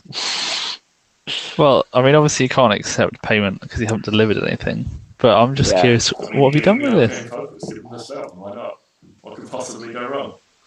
You said give him an arcane focus. Yeah. Huh? Are you mad? What could possibly go wrong? I mean, you are gaining what, 60 quid, wasn't it? Or 30 now, 30 later, wasn't it? I can't remember. How much are you actually gaining from this job? He was getting 55 to start with. I'm getting 55 gold off this guy. You might just have to tell him he's lost it and give him his money back. Wouldn't go very well for your business that you're starting. Terribly sorry, old chap. Have you shown him the arcane focus? Maybe that's what he wants. Huh? But which one's Luke's and Have you which shown one's him the new the one? arcane focus? Ben, in Well, I don't think D&D, it doesn't is matter. there something that like can sort of replicate whatever is like next to you, or if you move it away, will it stop becoming similar to something? You can make me an Arcana check to see if you would know anything about anything about. I will, but let's see. No. You've heard of things that can sort of. I mean, you guys have fought gods and found out that dragons exist. You fought one god. You've basically seen robots. I mean, surely with all the magic that Gylndan whacks out of his staff. Oh, steady on with the phrasing there, my friend. There is surely got to be something. What it is, you have no idea, but you can probably assume that there might be something that can transform or turn into something or replicate I stuff. think I've cottoned on to something here, but I don't think I've rolled high enough to find out. Thinking along Mazzy's line of thought, can I do a little Arcana check? Yeah, Much better. Can I take one of them and like hold it next to my holy symbols to just see what happens? Oh, interesting. Yeah. You take it. You hold it next to your holy symbol. Nothing seems to happen. You want to try the other one? This isn't anything necessarily to do with religion. or not necessarily something that has. Can I just ask, what did Gylndan's 12 get? Nothing. No, nothing. But pretty much the same thing. I mean, maybe you might have read something in books of maybe some sort of maybe some spells can do certain things, but it's strange because Oramis had it before. So how could something cast a spell? And it's not a spell you have prepared, but I mean, there's also certain animals, certain people can change into things. Mr. White. Yes. Well, this is not my job. I'm just helping a friend. What? I don't know. This isn't typical trade custom, but what were you expecting? Me? Yeah. Expect him a new pet. What's your pet? The guy. He said I'd have my new pet. Is that what's going on here? What did he deliver you? We don't know. He gave us something in a small pouch. Doesn't look like an animal could have fit in that. Hold on. Hand me those. Hand me those gems a second. I've got an idea. Can we just make sure he can't make a quick run for it before we hand him out? Can I prep a fireball, please? can I just can I give Mazzy a nod to go and stand next to him? I'll stand by the back door quickly.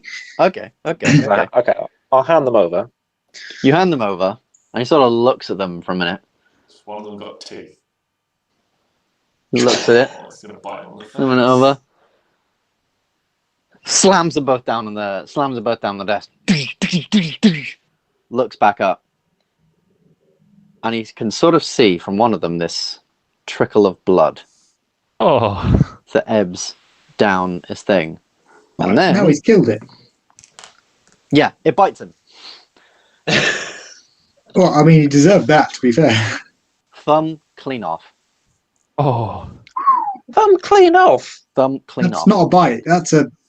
This That's a thing, chunk. whatever it is, you can sort of see from the gem these sort of like small sharp teeth grow, and then You've all of been a sudden carrying just this in like your pocket, the Oramis. gem just seems to wrap around his thumb, take a chomp, and then just sort of form back into this gem that you saw before. The guy screams, drops the gem on the floor. He's like, oh my god, like his thumb's just freaking come off.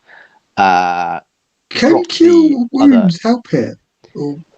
Yeah, I mean, cure wounds could definitely help to like stop bleeding and slow bleeding and help with the pain and things like that. But I'll help him not out. in any sort of regard of actually. I'm just going to be healing. nice. Yeah. 3. Well, the healing is slowed at the Didn't very really least. do much. The healing is slowed at the very least. He does thank you. He's quite a nice guy. He grabs, he sort of rips some of his sort of vest off and uses it as sort of like a bandage. And he's like clutching his thing, like, oh fuck! And as you look down, this gem, whatever it is, begins to morph into an actual snake and begins to slither away. Immediately, he grabs the money off the table. That's a joke. And you can go after it if you want. Do we have a net or some sort or something? I don't know. Jojo's got hold creature. I've got hold person. Oh, hold person. That's Hold annoying. creature is a different spell. It only works on humanoids. Hold That person. is disappointing. Yeah. I mean, can we make a check just to try and grab it? As in- Yeah, you can make a. I mean, I kind of like my fingers, so I'll let you guys go first. Sleight of hand check to try and like grab it off the floor while it's sort of slithering away. Yeah, I'd say with a sleight of hand check, you can sort of grab it. You sort of grab it by its tail. What do you do with it once you grab it? You've got this now snake in your hand. If it's a snake, if I can like grab it by its tail and then like quickly get the other hand like behind its head so it can't bite anything, you know, like how you handle a snake. Yeah. Yeah. I'd say with the 17, you could. Actually make me an animal handling check. Oh fuck. Oh, your you, thumbs. You have it in your hand, Animal but now handling you need is to like sort of wisdom. rein it So- in, sort of thing. Oh, it's an 8. I'd say you can probably grab it, but it's still writhing around everywhere. And you can maybe get a look at it, and clearly this is not the head of a snake. This is like it's sort of snake shaped, but the teeth are much larger than a snake should be, and the eyes are much more bulbous and wide and which is very, very off. Very, very Can I weird. just have a quick look around the room to see if there's like a basket or something that I can put over it? I mean, you're sort of outside in this sort of marketplace, but yeah, there are plenty of like little baskets and stuff you could maybe grab from the stall. Can I grab one? Over. Yeah, just go, yeah. Do you have to roll for that? Yeah. Are you happy? As you do, you place this basket sort of over the thing, and it is trapped in there. The man sort of like looks up. Oh, it's okay. He's fuck my hand. He's just scared. Is all. Please, leave me. And sort of like Has it eaten slowly. Yes. Okay. So there is. Okay, so there's no chance of reattaching this thumb. There is no chance of reattaching this thumb. It has had its fill of food. And he sort of places his hand on the thing, and he sort of like looks up like, hey there, hey little guy, how's it going? And he tries to like reach his hand in, sort of like give it, and loses the other thumb. No, this gentleman is what you would call a mimic. It's a mini mimic. Yeah, okay.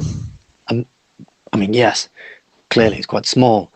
It's has the ability to change into any form it's seen. This is clear.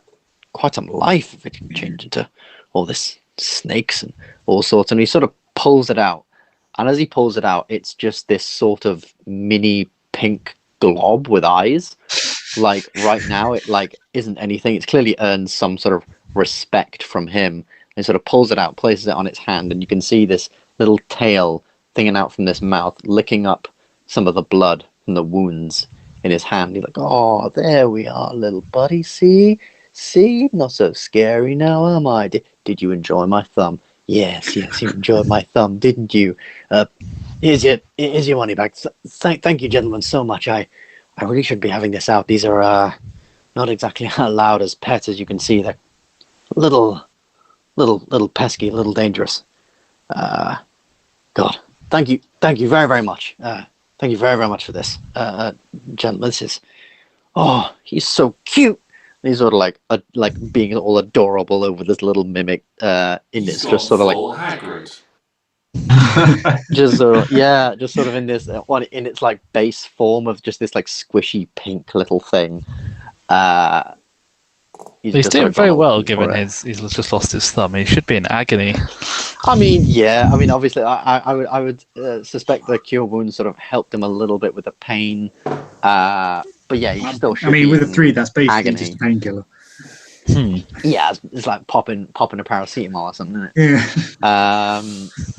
But yeah, suppose, sort of like adoring over this thing. He's like, now I gotta go to the temple. Yes, I do. Get my thumb cleaned up. Yes, I do. Yes, I do. And he's sort of like cuting at it a little bit.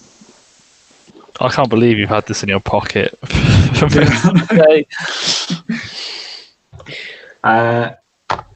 I'm slightly terrified. Check where you're at, Hey, I think that's I'm a the rule simple for next man time. with a simple business strategy. Okay, Well, don't I ask think any you're gonna change questions. You can have your 50 gold. So obviously Everyone, you can divide that up it's between 55, you. by the way. I bargained. Oh, okay. He'll add 5 to the thing. He doesn't really care. He's too fixated on the cute little mimic he has with him. I'll give everyone their mimic. 10 gold. Keep. I'm going to 25 reject or so. 10 gold because I'm not on board with the practice of animal trading, illegal animal trading, or illegal creature trading. So you can keep that. Slightly. I'll share Gylndan share. You can both have Glyndon's. You have half a you. Glyndon's share. Okay. Thanks, Gylndan. Okay, That's all right. that's very, very, very nice of you. Just remember what Uncle Oramis did. He says to Doc, who is probably quite a bit older. On that note, what would you like to do? You have a message to give to the barracks, but otherwise, I mean, that it's Inksworth. You can travel around, or you can get going, whatever. Probably go deliver that message and then you get the heck out of here. Oh yeah, that quite important message. Arms in these lands are no longer habitable. Indeed. Yeah, let's go deliver that to someone. All right. I'll just leave the guy with my Captain car. Drainan, indeed. Drainan. Drainan, yes. Drainan. So, you can head off to the barracks. You maybe ask around whereabouts the barracks are, and eventually find them down here. This quite large complex down here. The guards here are dressed not necessarily better armored, but the sort of robes they wear underneath and the robes they wear over are a lot more fancy. They very much fit in with the town's sort of aesthetic of wild and expressionist and anyone can be anyone sort of thing.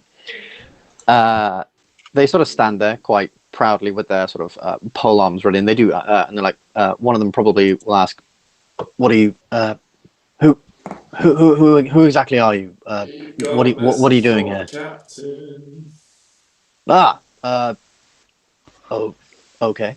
Head on in, I guess. Captain Drainer out, please. Yes. He's just in the courtyard. Head on in, Thank you. and they usher you in. And in the courtyard is this captain. He is talking to a couple of his soldiers at the minute, and behind him a couple are sort of practicing with swords against a sort of like wooden pole. The captain himself is dressed in sort of like full plate armor. He holds on his left a helmet. Okay, go over his bald head. Clearly seen a lot of battle. He's sort of got like a broken nose. The ridge of his sort of eye is a scar that sort of runs down it.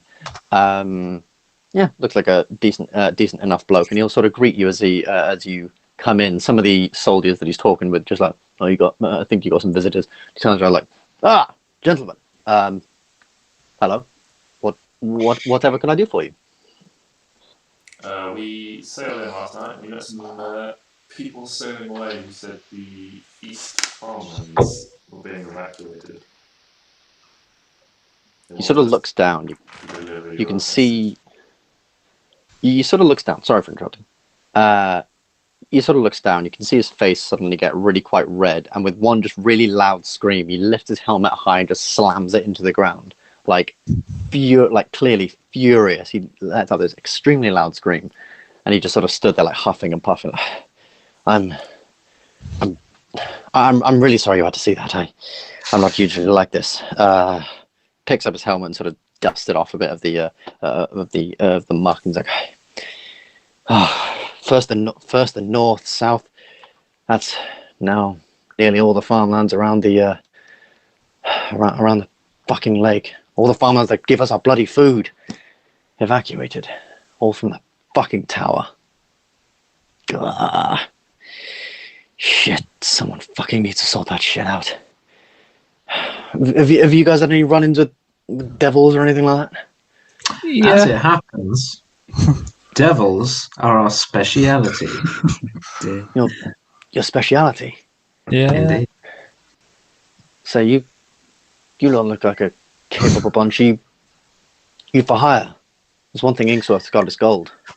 We are very much for hire, but we do also require some artisan works upon completion of any paid-for activities.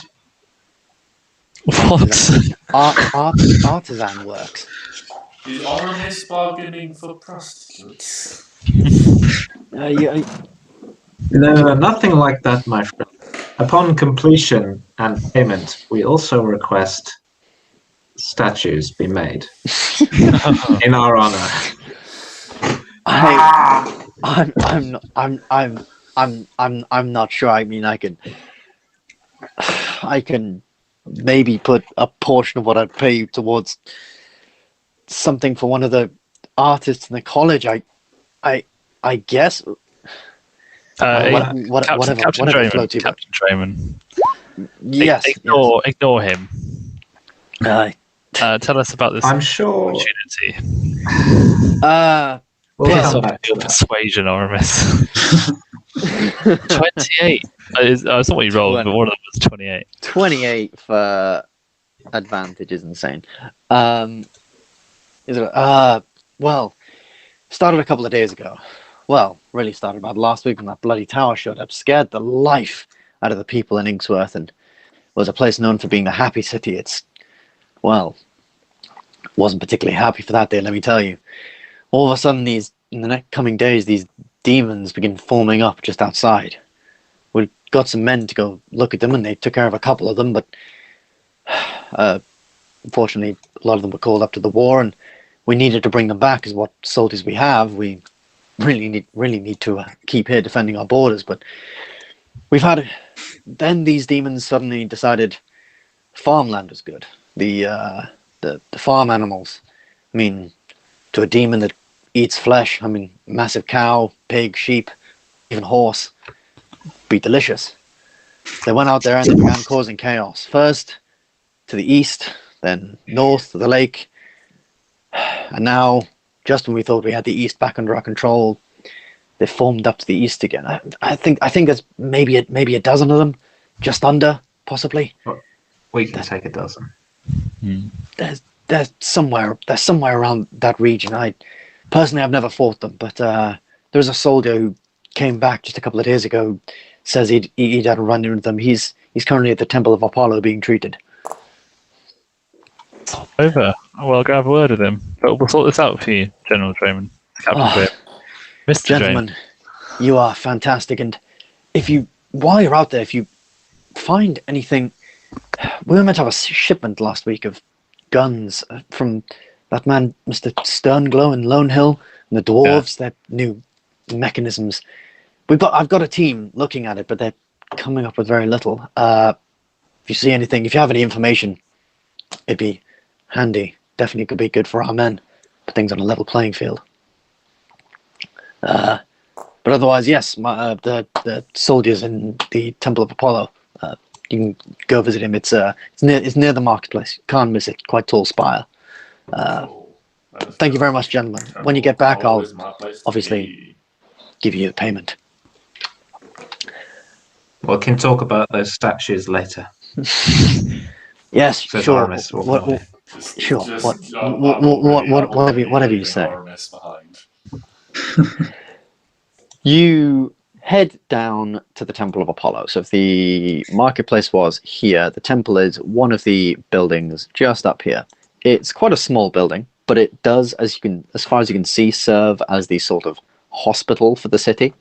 It's less of a temple and more of a hospital, actually, if you think about it. There is a lot of sort of beds that line the inside of this quite ornate stone room. A lot of white and purple and reds and green sort of banners covering the room. A lot of people in these sort of white robes as well, walking around, looking very sort of what's the word? Very sort of like uptight religious people, sort of walking around with their hands like this, like checking in on people, talking with very calm voices as to not worry those who are injured.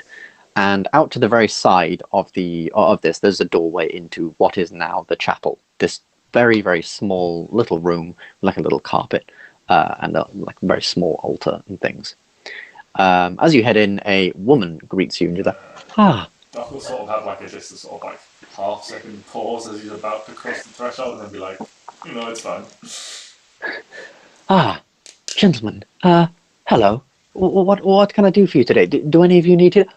Oh, a cleric of Apollo! Oh, we never see any of those around here. They all generally just come and go, interested in adventures far and beyond.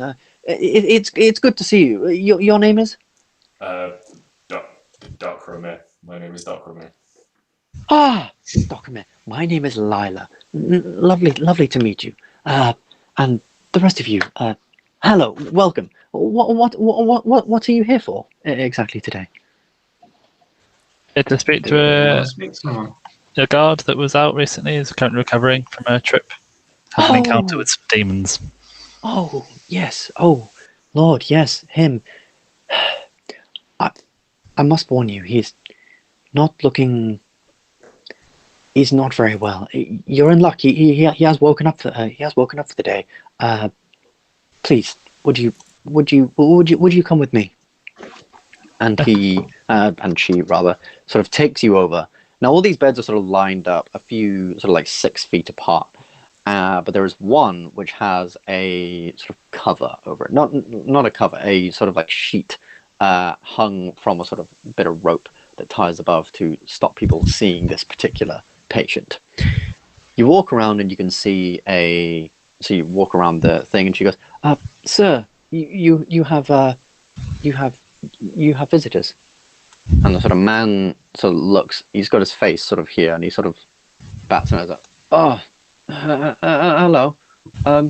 Who are you?" We were sent by Captain Trayman. The captain. What are you sent here for exactly? We would like to. We've been tasked with dealing with the people that put you like this. Yes, we need to know everything we can about the demons. Fuck the demons. Well, this is probably a good enough start.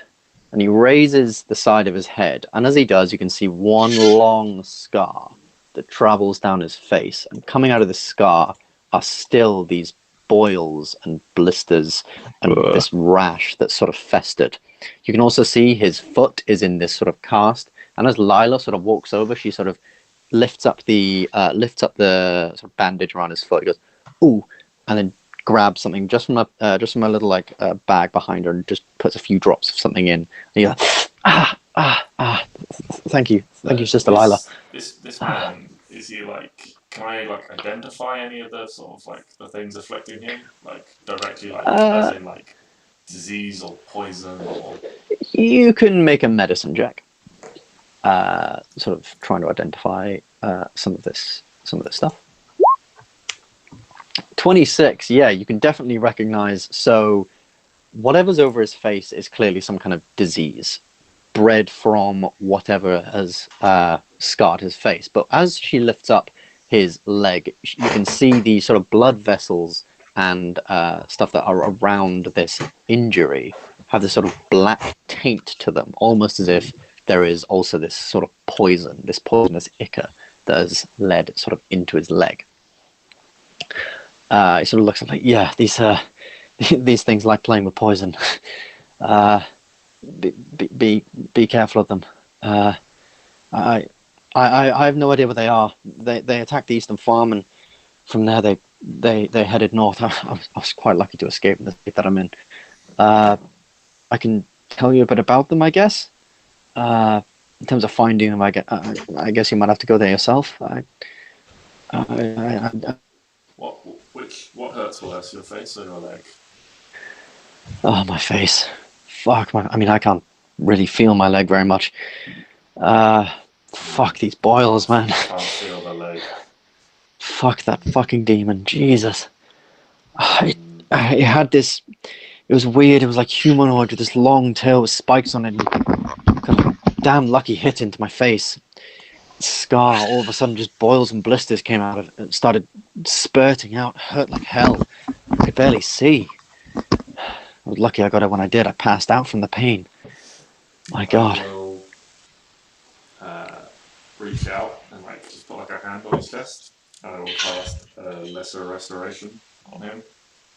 Aww, that's cute. I mean, this guy's literally in a hospital, and you come in here thinking you're Billy Big Bollocks. I am Billy Big Bollocks, I'll have you know. I have to show that the clerics of Apollo are actually worth some shit. Okay. Sister Lila will all of a sudden look around. Oh, cleric magic. Oh, wow, this is fascinating. Fascinating stuff. Well, I did always want to be a cleric, but unfortunately Apollo never granted me the gift. Oh well, guess it was not my calling. I'm more than happy just staying here doing this simple work, whatever I can do. Anyway, enough about me. She blushes sort of slightly and sort of looks like, game recognized game, Doc. Doc, you're in. Then the guys will start to speak up again, and also watch out for the little ones. No bigger than a goblin, but certainly uglier. If I know it's hard to believe, has these claws scratched at my leg. God, it fucking hurt. And then, what was it? Oh, and the fucking flying ones. They're creepy. Dark, purple skin. Had these weird sort of... Look at this point. Mazzy, flying things are your deal. I'm on it. No worries. Had these Swap sort of map spikes coming out their back. They were fucking peppering us from the sky. It was horrifying. It's spoken a language none of us understand. Where are we going for this? As much as I really like your sort of quite pessimistic monologue of these creatures. Eastern farmlands, I guess. I mean, I was on Pavlon Farm. Pavlon Farm. Pavlon Farmstead, yes. That's where they attacked me, and from there they headed a little ways north. I guess you could investigate around there and have a look. Let's go. Alright, let's roll out. Good luck, gentlemen. Sister Lai will always be like, good luck, gentlemen. Yeah. See you later, Dokrumir. Bye, Lana. Sort of looking Just down. going to shoot Doc a little glance. And you can head over to Pavlon Farms. You sort of make your way around the... so it's across the lake, so you make your way sort of like around the lake. It's the easiest way to get there because there isn't anywhere to sort of dock up a boat on the other side. So you walk around the lake, which takes about half an hour, maybe about an hour. And then eventually you do see a sign which says like, this farm, Pavlon Farm, this way. And you can head up there. And you eventually make it. The farm is quite simple, actually. It's just a very small house, as well as quite a large barn cum stable, like almost like the two are sort of connected into one, and a large field of what was farm animals, like cows and sheep and stuff, but they have been decimated. They are merely carcasses at this point. Whatever has come here has eaten, had its fill, and clearly gone away. You can make investigation checks or whatever check you feel like is necessary at this point to try and locate these creatures wherever they've gone. Like surely survival if we're looking for tracks or something. Yeah. Mazzy? I can make some investigation checks for you. Survival or investigation? Sorry, I said that wrong. Oh, unnatural 20. All right. So you looking around the place first. Maybe you start in the barnyard. There's nothing really in there of note, other than some like scared chickens or whatever. Look inside the house again. Nothing really in there of note. And then you head out to the fields. And on the fields, you can see a lot of these sort of carcasses have clearly been dragged a certain way, and one of them has been dragged quite a way.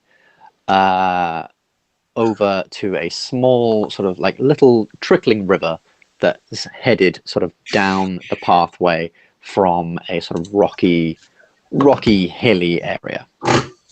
So you can follow up there if you'd like. You begin to follow up the sort of river, passing along this small just trickling little thing, and you can now see sort of blood, like little bits of blood sort of forming in the river wherever this is going. Something there is bleeding or has bled, and as you keep going you can see just like dead chickens, like maybe like a sheep or a pig that something has dragged all this way, and eventually you do come to a small sort of opening in the rocks in the sort of hillside. It is quite disguised, but with an unnatural 20 I'd probably say you could easily sort of find it, and it's an opening about the size for a person.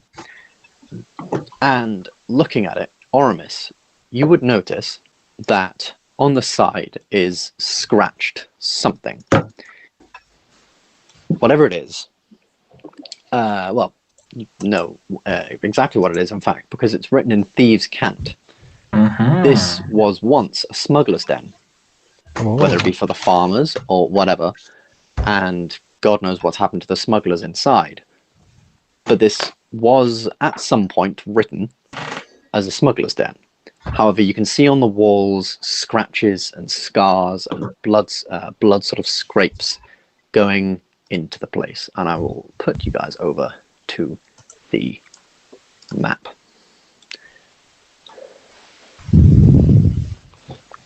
Gonna just assume that I've told these guys what this is. Yeah, that's fair. Oh, okay, this place is big. Chazzy? Yeah, it looks like we're going deep into this cave. That's what she said. Dear Lord. So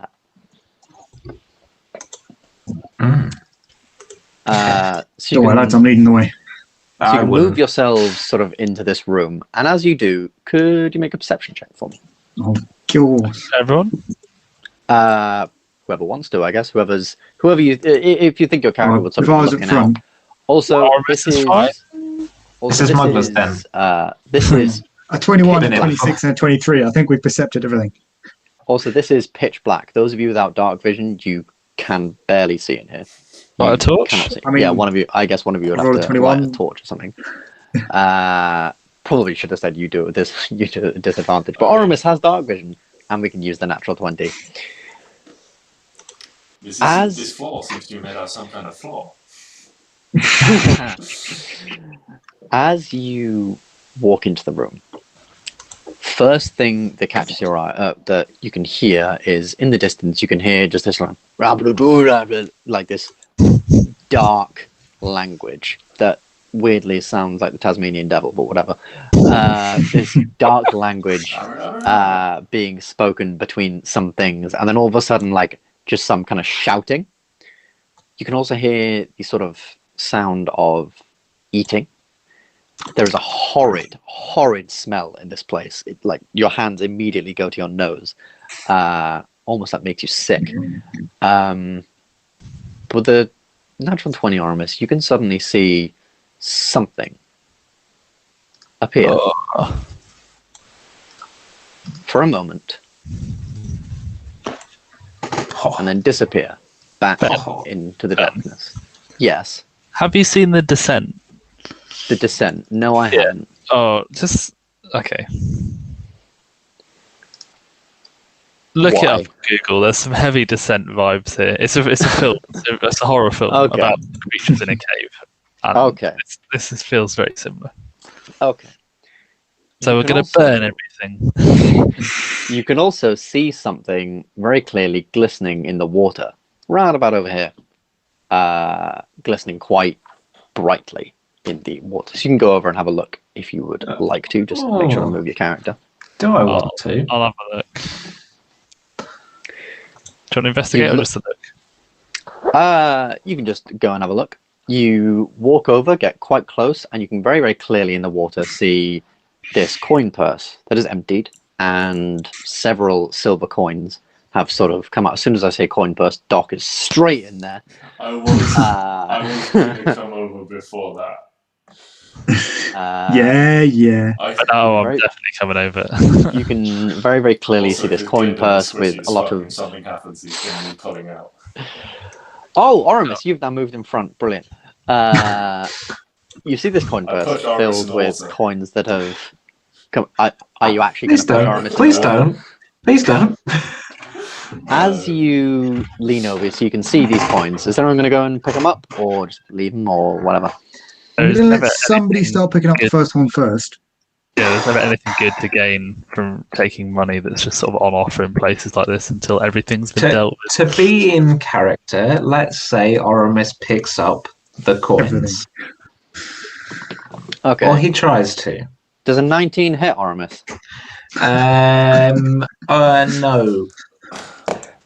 As very suddenly, from the water, from underneath a couple of rocks, emerges this creature. Like the man said, like this water, by the way, is like up to your ankles, like not even. Like the man said, it is no larger than a goblin. It's got this sort of dark greenish skin. It almost looks a little bit insectoid, a little bit reptilian, and it has this horrifying face with all these sort of overlapping bits around it. These two sort of horns sticking out, these quite large ears. And you can see from its like claws and stuff, it has this weird sort of ichor-y slime going off its claws. That's a 19 damage, and I need to get my thing up. 19 of- to hit, you mean? Not 9 Yeah, times. yeah, That's oh it. yeah, 19 to hit, 19 to hit. And Uncanny dodge. it is 1d4 plus 3. So that's 4 damage. Is that 4 damage with the uncanny With dodge? uncanny dodge, that's 2. Sick. But can you make me a Constitution saving throw? Oh. That's going to be a fuck with the poison. Yeah. No, there's not. Only a You little are bit. you are okay. You can feel this. Well, actually, no. With the 21, you can't even feel the poison. The poison has barely sort of like the scratch has barely sort of come into your skin. Therefore, you're not really affected. Affected. From behind you, you can then suddenly hear some movement, and whatever you maybe saw earlier on comes back. Yay! Why can't I click that? That's Yay! I just had a quick yay. look at the descent, by the way. And it comes Yeah. It looks back. horrific. Yes, that is horrific. And it comes back in force. And with that, can we Oh. roll initiative, please? Terrific.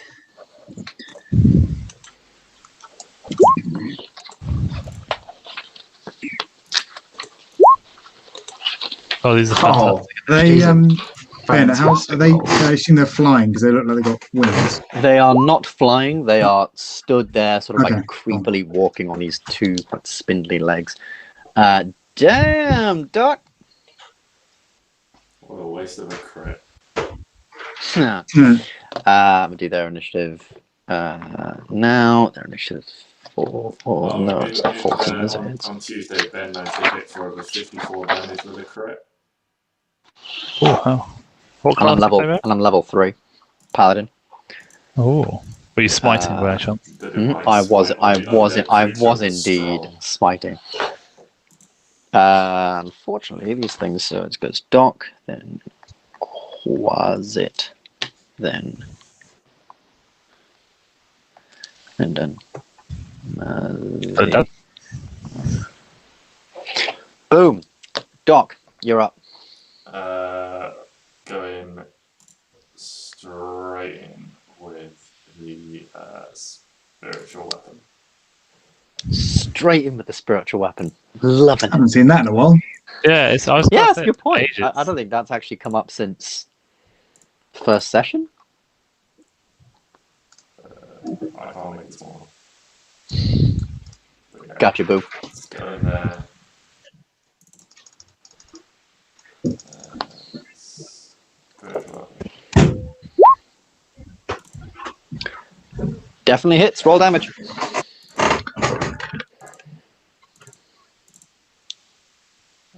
16 Oh, damage, 'cause I've cast it at level Si- 3. 16 damage, level 3. Yep, this thing is gonzo. Your spiritual weapon forms in the air, swings around, clouts this thing right into the wall. The sort of impact from it getting hit, it falling into the wall, it is. I mean, it's dead before it hits the wall. It is gonzo. Easily dead.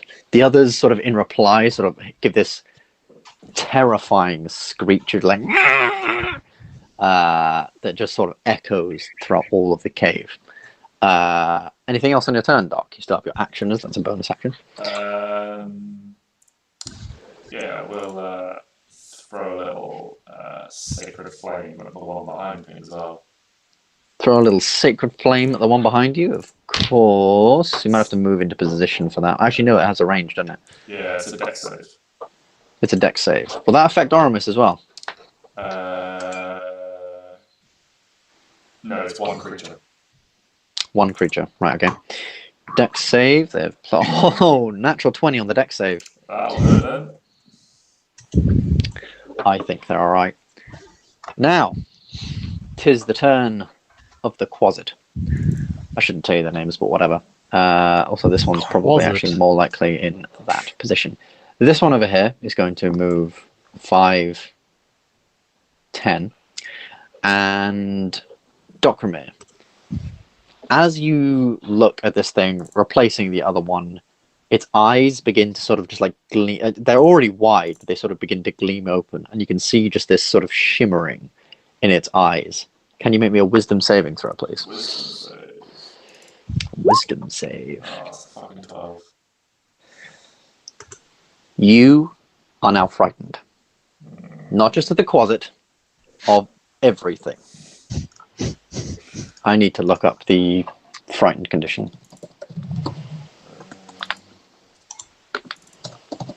Disadvantage on attack roll, I think. And you can't move toward... Willingly move towards the source of my fear. Yeah, a creature has disadvantage of ability to act on attack rolls while the source of its fear is within line of sight. The creature can't willingly move closer to the source of its fear. So the source of your fear is this thing here. You are within line of sight of it, of course. I think that's all it's going to do on its turn. Or is it going to move up here? So that was 5, 10, 15, 20. Let's say it's going to move there. And this one is going to have another go at Oramis because it's already had one little nab. It's going to try it again. Fancies a bit. Oh, why not? Fancies a bit more because it's a nice guy. Don't worry though, because it rolled 3, so it completely misses. That does not hit. That does not hit indeed. And that's going to be their turn. That is going to be their turn. Your spiritual weapon is magical, isn't it? JJ, it doesn't matter. It's force damage, so yes. I'm assuming. Yeah. I mean, yeah. Actually, thinking about it, that wouldn't matter either way. Quasit's turn is over. Gylndan, we move over to you. Yeah. I'm going to step here. Fireball. The fireball's fixed. The one thing that JJ killed was 16 damage, so I'm just going to hit a level 2 magic missile. If you set a fireball on yourself, you can get both of them. Yeah, and all of us. And everybody else. Be a good place to end it. Right. I'm waiting for the day that the most optimal fireball is centered on Gylndan and he does it in desperation. That'd be a hell of a way to go out, though. Would be. Yeah, a hell of a way to kill your character. Well, I'm hoping that he would be at the point where he could survive a fireball. I could survive one now if it's a low roll. 1, 2, 3, 4. That is 12 damage. Your magic missiles light up the cave where your torch currently isn't, and swirl around this thing, slamming it into its side. It's dead. Completely gonzo. Sort of bashing into its gut. It sort of like splutters up this strange, green slime stuff and just falls into the floor, collapsed. Completely gone. What are these called again? Quasit.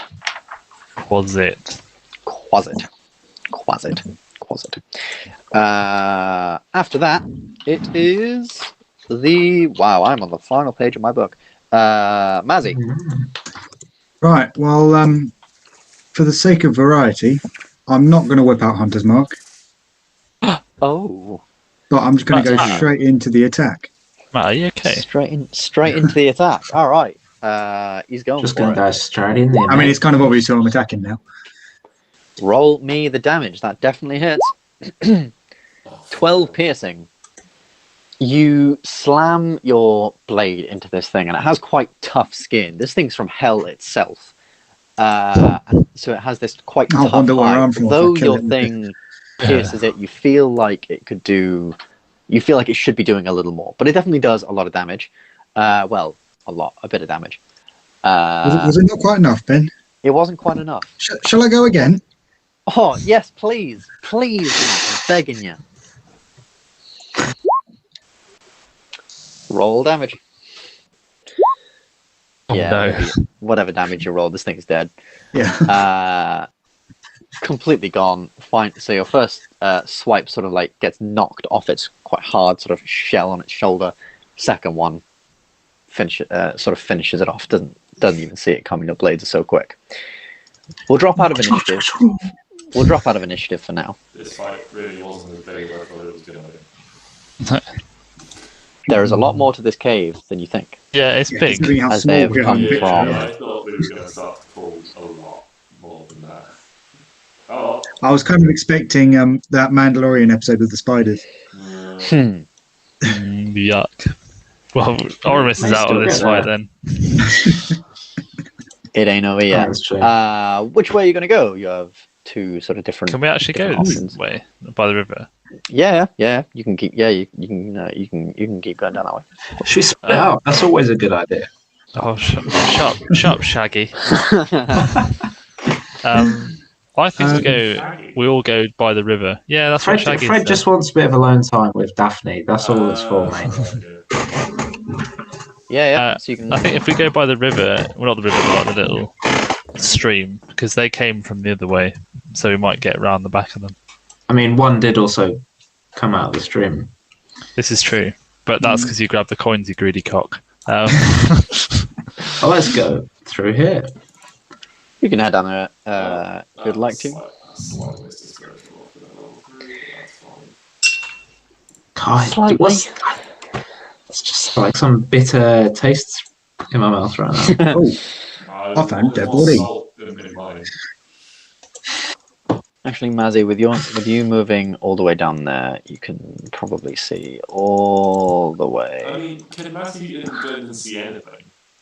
Well, I'm I've got assuming my one of phone them one of them has to have a torch out. Which I think because we're going around so many different corners, maybe we both have a torch out. Okay.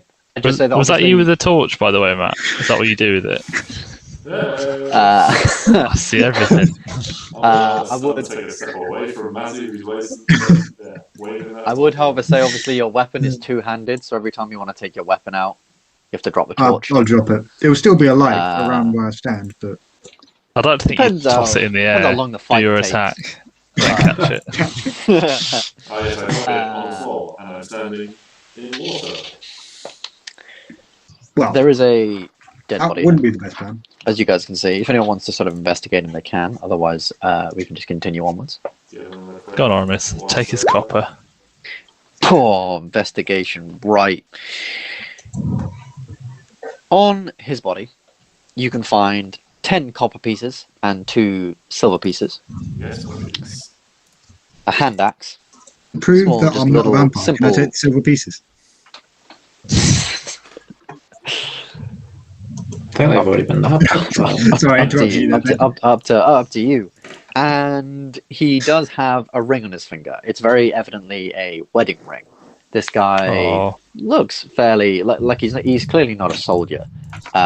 He was probably one of the smugglers who probably worked here. He's wearing just fairly basic blue sort of garments. Is there any Simple sort of blue robe. identifier on the ring?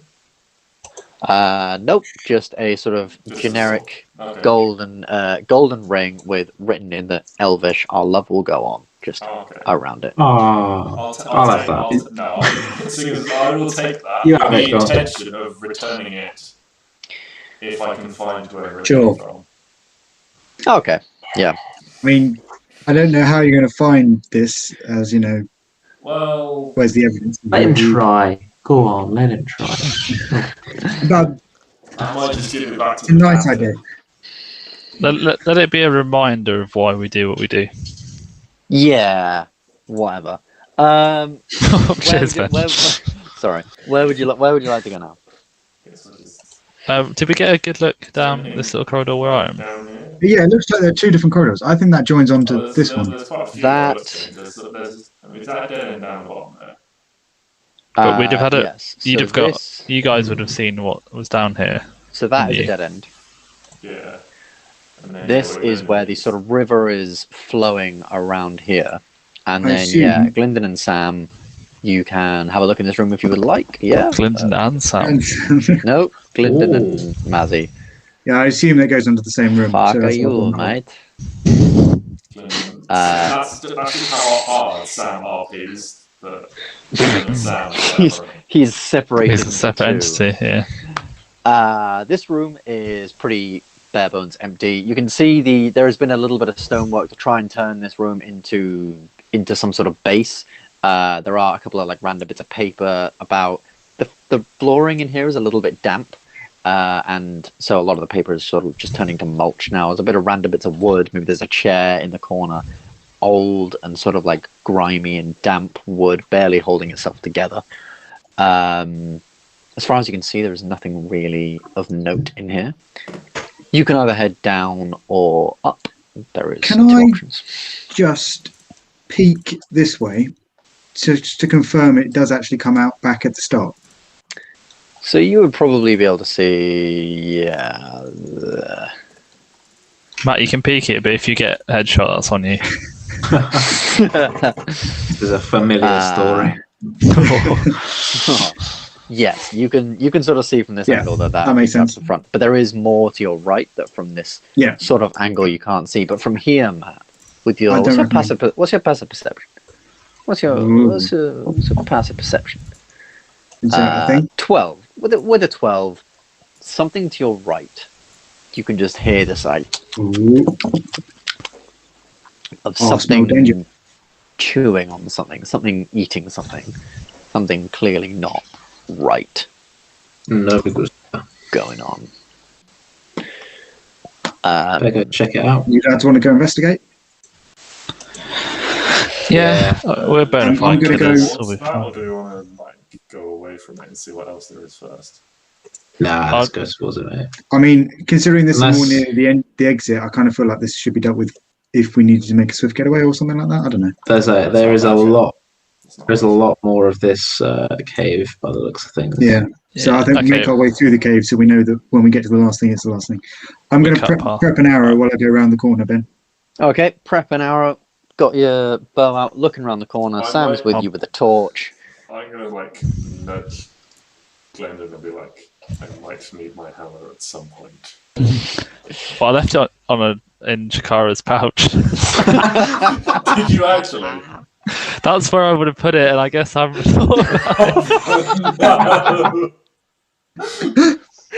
Oh no, my hammer! Oh, Yeah, What are you- the world away. What are you proficient in? simple weapons and warhammers. Deceit and inflicting wounds Guys, am on I innocent holding my people. short sword? I would probably argue that you're not holding a short No, sword. okay, that No. makes sense. But that's also a martial weapon, so Do you have a dagger, Proficient. JJ? I have a dagger, that's it. I have a dagger Oh, and that's now all I have can a offer hand you. axe. that's true. Hand axe is a You can eat that hand simple axe. weapon, Yeah. and The you only- can the eat only that other- hand axe. The only other things I could offer you, which are on the boat, so they're not any use, is a net, Right. my short swords, or a trident. Okay. Trident would have been good. Trident's cool. Tridents are pretty cool, to be fair. I'd like to think if this was a. Is that martial or is that special? martial, It's martial, yeah. Okay. unfortunately. Alright, well. If this was like a comic or something, that would just Doc would be like, "Have you got my hammer?" And he just Gylndan would just go, "Oh fuck!" I knew there was something I forgot. Oh. I can imagine. Do you have my hammer? Wallet, keys, hammer. Giant fucking hammer that weighs a goddamn ton. I knew I put that somewhere. Just, I mean, the fact that cuts it to- would have been a giant hammer, so if it wasn't on him, you would know it's not on him. Yeah, this is true. just cut This is your chance to power earn it back. shooting on it in Right. this table. You have to earn it. Yeah, you have to earn it here. Well, you can't just have it back, JJ. I was hoping to. Well, I earn mean, it back by you using it. could stop by the capital on your way back up to the north. Because If we're alive, God, if you're alive, that is a very good point. I mean, it looks like we're going to have to protect Doc here. Indeed. So you're going to turn Anyway. around the corner. I've got this arrow prepped for a while. yeah, I'll prep Even a magic missile as well, popping around here. I mean, it's probably going to be nothing, but Turn around the corner I'm a real and there is quickly put a way hand axe on as a weapon. in here. And unfortunately, because you guys are holding a torch, you don't have dark vision, you lose the element of surprise. And as the light Oh. gleams through, these two creatures, one you recognize as the creatures from before, but another is much larger. It's about the size Oh, of that- a what? seven to looks 8 like you're foot keeping that tall ring, human. JJ. 7 to 8 foot tall human. It's got sort of like the head of a goat or a ram, but almost like bones. Two tall sort of horns coming out of the top. This hair that seemed to grow from just its shoulders around the top of its thing, and this long tail that seems to be just like waving and wagging with these stingers on the end of it. These small needles, just sort of on the end as it sort of waves around. And as the light peers in, Distance. as the light sort of peers in, it turns. And we're back in initiative, everybody. I'm. We're rolling again. Do I get? We can roll again, or we can stick with the last one. I think probably it's best to roll again, just because it's a different order this time. Yeah. So Yeah. That's cool. it's Do I get to use an attack now, as I've got my action prepped? Then. To ready an action against something like a bow, you would really have to, like I said, I ready an action against this thing, and until now you haven't really known what it is. You can hold. Oh, that's harsh, because I was going round like that. See something. Or attack Oh, when yeah, something no, comes I in guess you range, can- can't you? So Yeah, I guess so. Maybe, But I I guess don't in know. that instance you You'll do. know what's coming.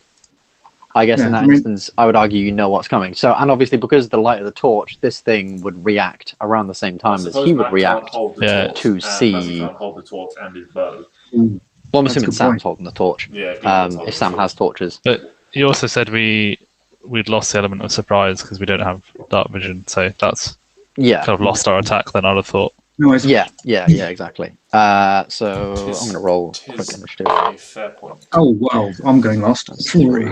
You are letting that Holds arrow the torch loose slightly too close late. to Mazzy's eyes, and he gets like that. Oh my god, that's. Oh, these are. I'm just seeing so- dots on dots on that this round. Yeah, it dots you when you look into a bright light or accidentally look at the sun. The dot keeps moving, so I keep going. Oh, what, where? I used to hate that in cricket, Matt, when like a catch would go up and then you accidentally like follow it and look into the sun, Yeah. and you're like, my eyes. Burning. Doc, surprisingly, you are up first once again. Your reactions within this cave, without your hammer, now you're sort of on alert. You don't have your sort of backup plan of whack it with the hammer. So you're up first. What would you like to do? You can see these things in here. They both sort of look up. This blood sort of trailing down from their faces, and this thing like. 6. I can As actually it move looks. up to here and attack it. Okay, So go for it. go brand new hand axe. Don't fail me now. Skadoosh. That's Oh 24. boy. That definitely hits. Roll the damage, sir. 6. 6 takes grand total of 6 damage. You sort of come up behind it with your hand, like charging forwards towards it with your hand axe, slashing it right across its sort of snout. It just like it winces at the pain almost, but doesn't seem. Again, it's sort of the situation where you can tell that this hand axe, though it's quite sharp, still quite deadly, this thing has quite tough hide. It's from hell. It is a demon. Swords and stuff like that are fairly basic against the things that it faces in hell, so it's sort of hardened against a lot of that stuff. So it's almost like you could say it's resistant because it's not magical. But you still deal a little bit of damage, of course. Who's up next? Well, Unless, is that everything on your turn? well, I was thinking I was going to dual wield hand axe and dagger, so I could do an offhand attack as a bonus action, which I'll probably do on this turn. But having seen the resistance, I might swap that on my next turn. But we'll see. You can. I mean, you would see the resistance as you whack it. Yeah, well, You know, that's you what would I'm thinking. see. So I think my plan, So- my plan going in is hand axe dagger. So I'll do that on this turn, Yeah. and then change. On my, Okay. Swap on my Roll next to hit with the dagger then. 16 does hit. Roll damage. That's a 1 Four. because it's a +3, and I get that without the modifier on the offhand attack. Yes, so that's a 1. So 1 halved, Is 1. rounded. Yeah, 1. You can't. All right. I mean, it does damage. Yeah, you can't. Yeah. It would still do damage, but like it. So you made this quite strong attack with the first one. Second one just barely pinches it. Oh no, mistakes were made. Next up is Mr. Demons. Oh, good. Guys! Guys! Oh, what's it going to do? It's going to use... So you can see its tail sort of shifting and waving about, and it's going to make an attack with the tail. Oh my god. 22 to hit. Yeah, that'll hit. Can you make me a Constitution saving throw? As I get the is this damage against dice out. being poisoned by any chance, Ben? Yes, you do have advantage. Sweet. But tail is 1d. Oh dear. Could you take... What's that? So that's... eight piercing damage. Yeah. And as this thing slashes you, let's say it slashes you on the... I'm going to roll the d6 to see where it slashes you. Slashes you on your arm, your left arm. And as it does, you can see through the armor and you can feel something festering in your arm. Suddenly looking down, boils, blisters, a rash spreads. Good. Can you also add 1 level of exhaustion? Oh, fuck. So you're scared? No, I shouldn't be frightened anymore because the source of my fear died. Yeah. Got 1 level of exhaustion. What does that give you? Disadvantage on stuff? Disadvantage on ability checks. Oh. And there was me thinking I was going to get poisoned. Yes. Well. And then 5, 10, 15, 20. Oh, the flank! 16 plus Yeah, that'll hit. 2? No, 16 plus 2. It's 18. It doesn't hit. Yeah, it does because I ain't got the shield out. Clever. Ah. You could have had it then. I could have. Can you make me another Constitution saving throw, please? Again, poisoning. Yep. So advantage. Fucking hell. Oh, You are that is also shit. poisoned. You have disadvantage on ability checks and attack rolls for 1 minute. You can make the what a saving round! throw. You can make the saving throw again at the end of your turn. At the end of your next turn. Oh, good. Also, Does the by the poison way, deal any take damage? the poison doesn't deal damage. No, but the claws did for 4 points of damage as well. Oh, well, this has not been the most tactically sound decision I ever made. Next up, finally, we have Oramis. Seeing Doc charge into battle, but as he sort of charges in, you may be going behind him. You can just hear this as he's clearly been poisoned. And these two things are talking to each other, but not in a language any of you sort of understand. They're sort of making gestures and strange noises with their mouths, and you can tell it's sort of almost a conversation between them, but you can't quite tell what it is. Right, so I've moved 25 feet up to there. Yes. And I would like to sneak attack with my Shadow Blade. Not Shadow Blade, with my Concealed Blade, sorry. Sneak attack, concealed blade. Definitely hits. Oh, Roll the damage. Being poisoned and level 1 exhaustion is actually alright, because both give it disadvantage on ability checks. Except one of them goes away after a minute. This thing's pretty dead. Yeah, this thing is, oh my god, so dead. Jesus Christ, yeah. Unnecessarily dead. Yeah, I mean you run up right behind this thing and just like very, very quick but hard sort of movement, just chink right into its back. I mean, even though the concealed blade isn't sort of magical in any way, it pierces the husk of it. It pierces the husk of it really quite brutally. Anything else on your turn, Oramis? I'd like to also use the last bit of my movement to move here and fire a hand crossbow shot. Yeah, sure. Take that out. Give it a whack. It's a disadvantage because you're within 10 feet. So that doesn't hit. Bastard. Oh dear. Your crossbow shot just slams into the side of the wall over there. You can see this thing just like its head just looks past, like chink, staring at you, its eyebrows sort of frowning down. Next up is Gylndan. Yeah. Yeah. So Yeah, it is. I don't like this thing, and I've just seen it deal some bad things to my friend Doc. So I'm gonna level 3 magic missile this thing and eviscerate it from existence. Level 3 magic missile. Go for it. Roll me the 1, damage. 2, 3, 4, 5. 13, 16, 20. 20? Yeah. You deal 20 damage to it. Your magic missile slamming into its side, and it just sort of takes like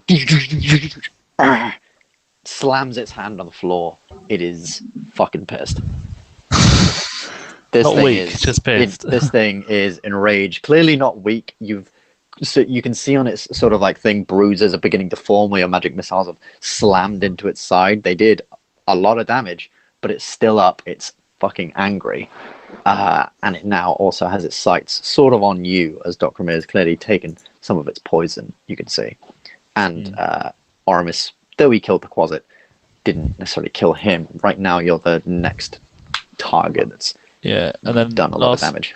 Bit of my movement, I'm just going to back off to avoid any nasty attacks. Yeah, without sounds good. triggering an opportunity. Sounds good. Mazzy. Right, I You're up, can my dude. just get to here. Oh, alright. Get in the way, Gylndan. Might as well Hunter's Mark him. Hunter's marking bonus action. Nice. And skadoosh. Oh, it was needed. Roll damage. Big death. Oh, he's dead. Oh, he's even more dead. Oh my god. That's Would you not want to 22, smart 20. twice on the crit? Yes, because it's all I mean, damage I want from to that anyway. weapon I don't attack. care. He's dead, but I'm going to do it anyway. How do you know he's dead?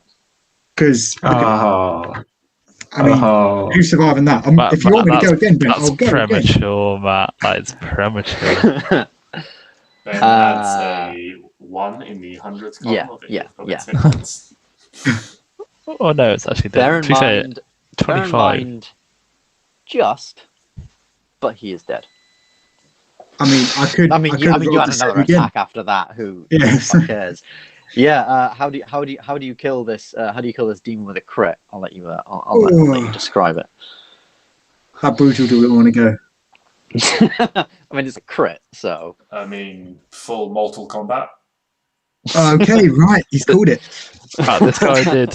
This So guy I'm running killed the wife of the person we found earlier. So I'd I'm say running up that's sideways to it, stab it with the first right through the chest, pull it out, and then chop its head off with the other end. Oh, nice. Very, very Mortal Kombat. Does You it just sort of roll off? The head just stays for a bit and then just goes. Yeah, as the head sort of like topples to the ground, the body also just completely gone. I finish it, chop its head off, head rolls, and then I just push it. push it to the ground. Just it is gonzo on the floor, dead. We can drop out of initiative for the moment. Dokrumir, you have some afflictions. You are still poisoned. Make me another Constitution save, just to see for obviously how long you are still necessarily poisoned for. Although I guess, Hey. yeah, you are no longer afflicted with the poison effect. Huzzah. You've sort of shaken it sort of off your body for a moment. It's not a thing that lasts for a particularly long time. But yes, you are still exhausted. You can feel this. You can feel all this sort of draining a lot of your sort of energy from you, and you can also feel the blisters and spores and boils only getting larger as you walk around, and you can feel it on your arm. Oh dear. Should we carry on? Might cast some lesser restoration on myself then, if it feels like it's growing on me.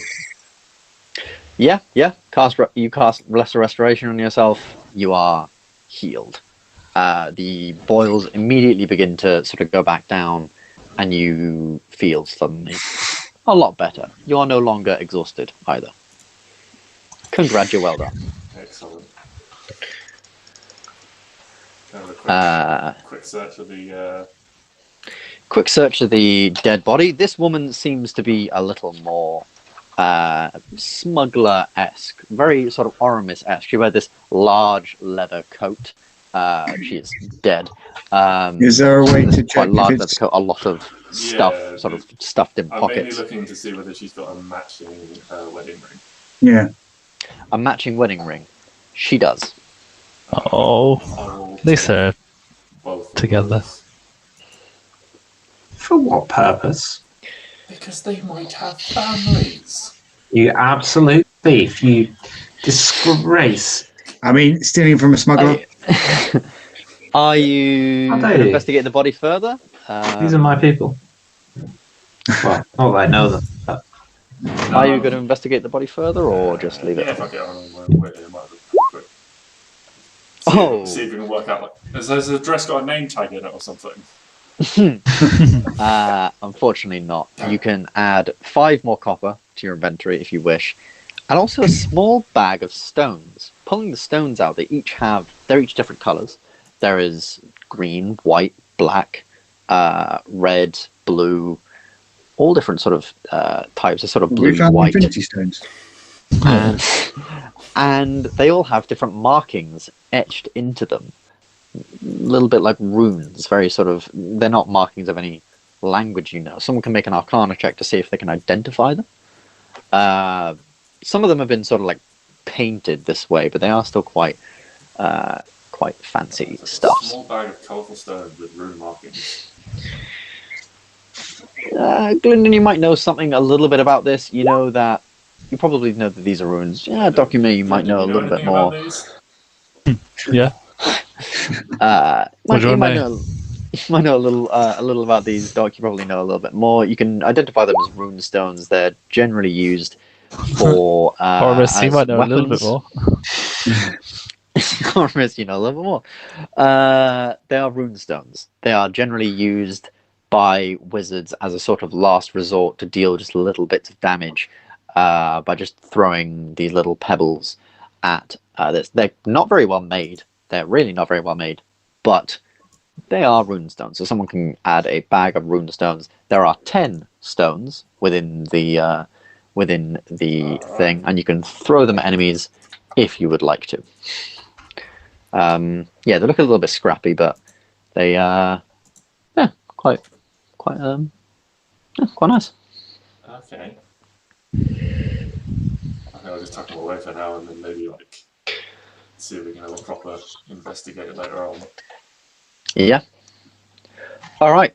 That is pretty much all she had on her body, and it is 10:28. So it's probably a decent time to call it and then pick this back up next week. Do you think we'll be able to look into the next room, or just call it? Yeah. I mean, yeah. Leave it on a cliffhanger.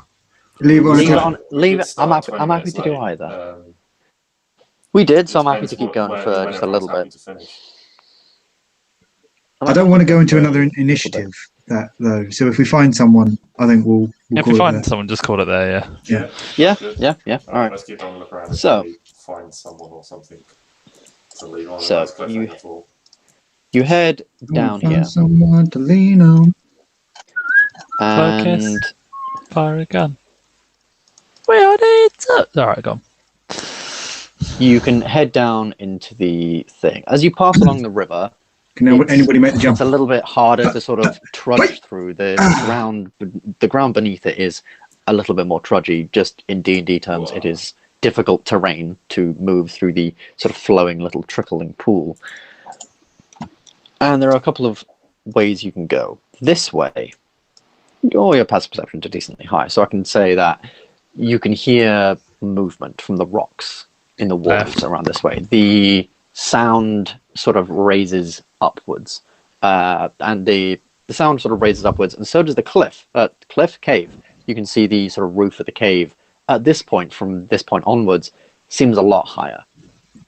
Quite a significant amount higher. You're clearly going a little bit into the hill, maybe by about 20 to 30 feet, you can guess.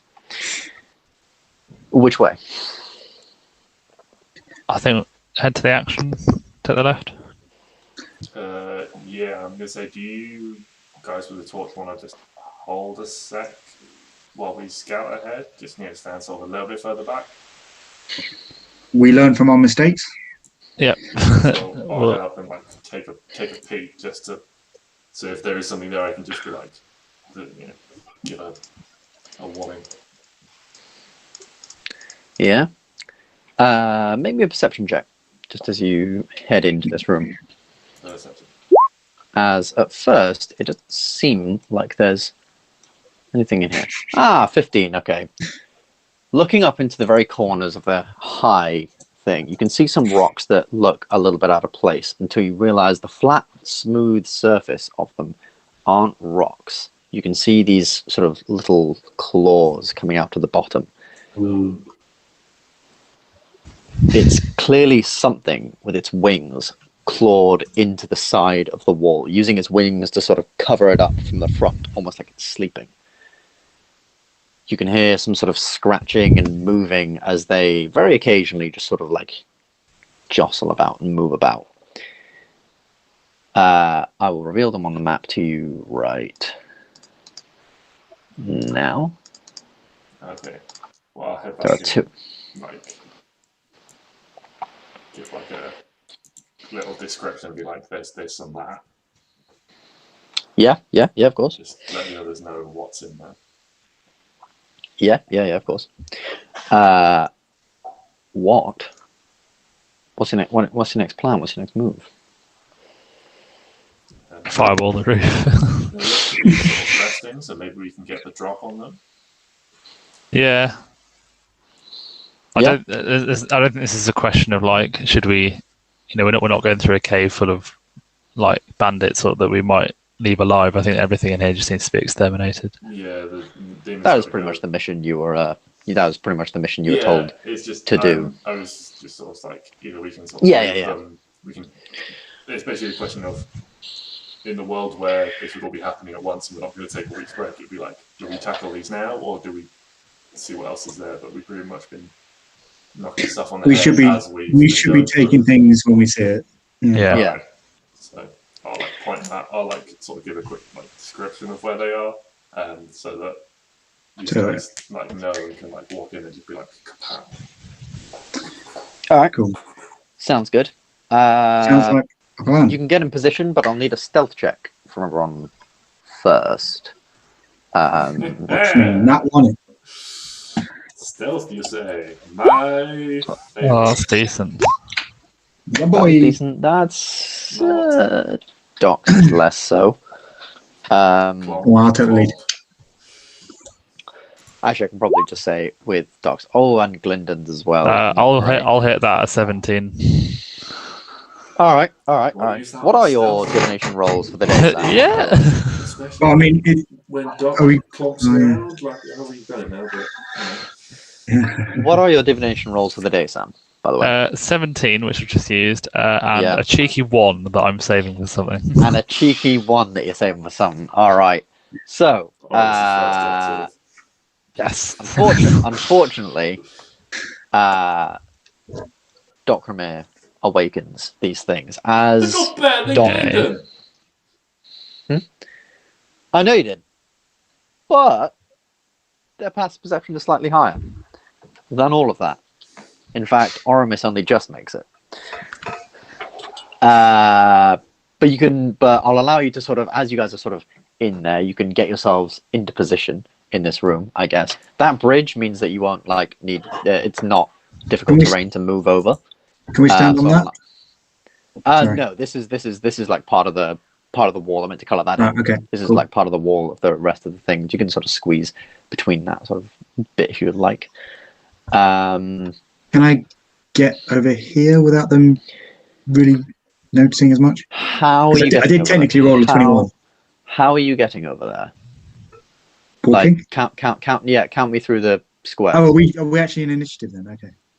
I thought just for the second. Count me through the squares you took to sort of get over there. Did you go over the bridge? Yeah. That's. Can you make me a strength save, please? There. Oh. Sorry. Can you make me a strength saving throw, please? Oh, of course. Well, I've called it now, so I'll go back. You begin to pass over this bridge, and all of a sudden, smashing out from the bottom a hand grasps your leg. These long But claws does it? Oh, that maybe it stick does. out. Unfortunately, it doesn't. Unfortunately for me, you are able to pull your leg free of this little green hand that sort of sticks out. Oh, I know what I'm aiming at first now. Whew. Tis another quatsit. I like calling them quatsits now. I'm going to call them that. Do they also come with quavers? Oh, They do indeed come on the quaver. And that would be initiative, and I'm happy to call it there if you guys are, or we can Shall we do it roll twice. finish I now don't mind. or after? Or tomorrow? Tomorrow. Let's leave it. Let's leave it for next time. So Leave I it to don't have next to write week. things down. Cool. Otherwise, remember. then I'll just have to go through it. Yeah. But there are these two things. If you think they're about 30 feet up in the corners of this top room, there is a quasit stood here in the water, sort of underneath this little bridge now breaking its way out. These things, by the way, as they sort of recognize you're here, because obviously Dokrumir, your thing, got them, as they sort of pull out, you can see they have little tridents in their hands, almost like forks, like traditional sort of like devil's forks in their hands. Quite not very long things, maybe just like that long, sort of like 5 feet long. They do have them, very sharp. George, come here. And they're sort of tails that now sort of you can see extend down have these long spikes on the very, very ends of them. These long, like small little spikes that seem to like move slightly, sort of like in position, a little like that as they begin to move. And with that, we can call the session there. And we'll pick it back up next week with a bit of combat. A bit more combat, rather. Noise. Oh my goodness. Nice. A lot. Can once we clear this out, can I claim this as my cave?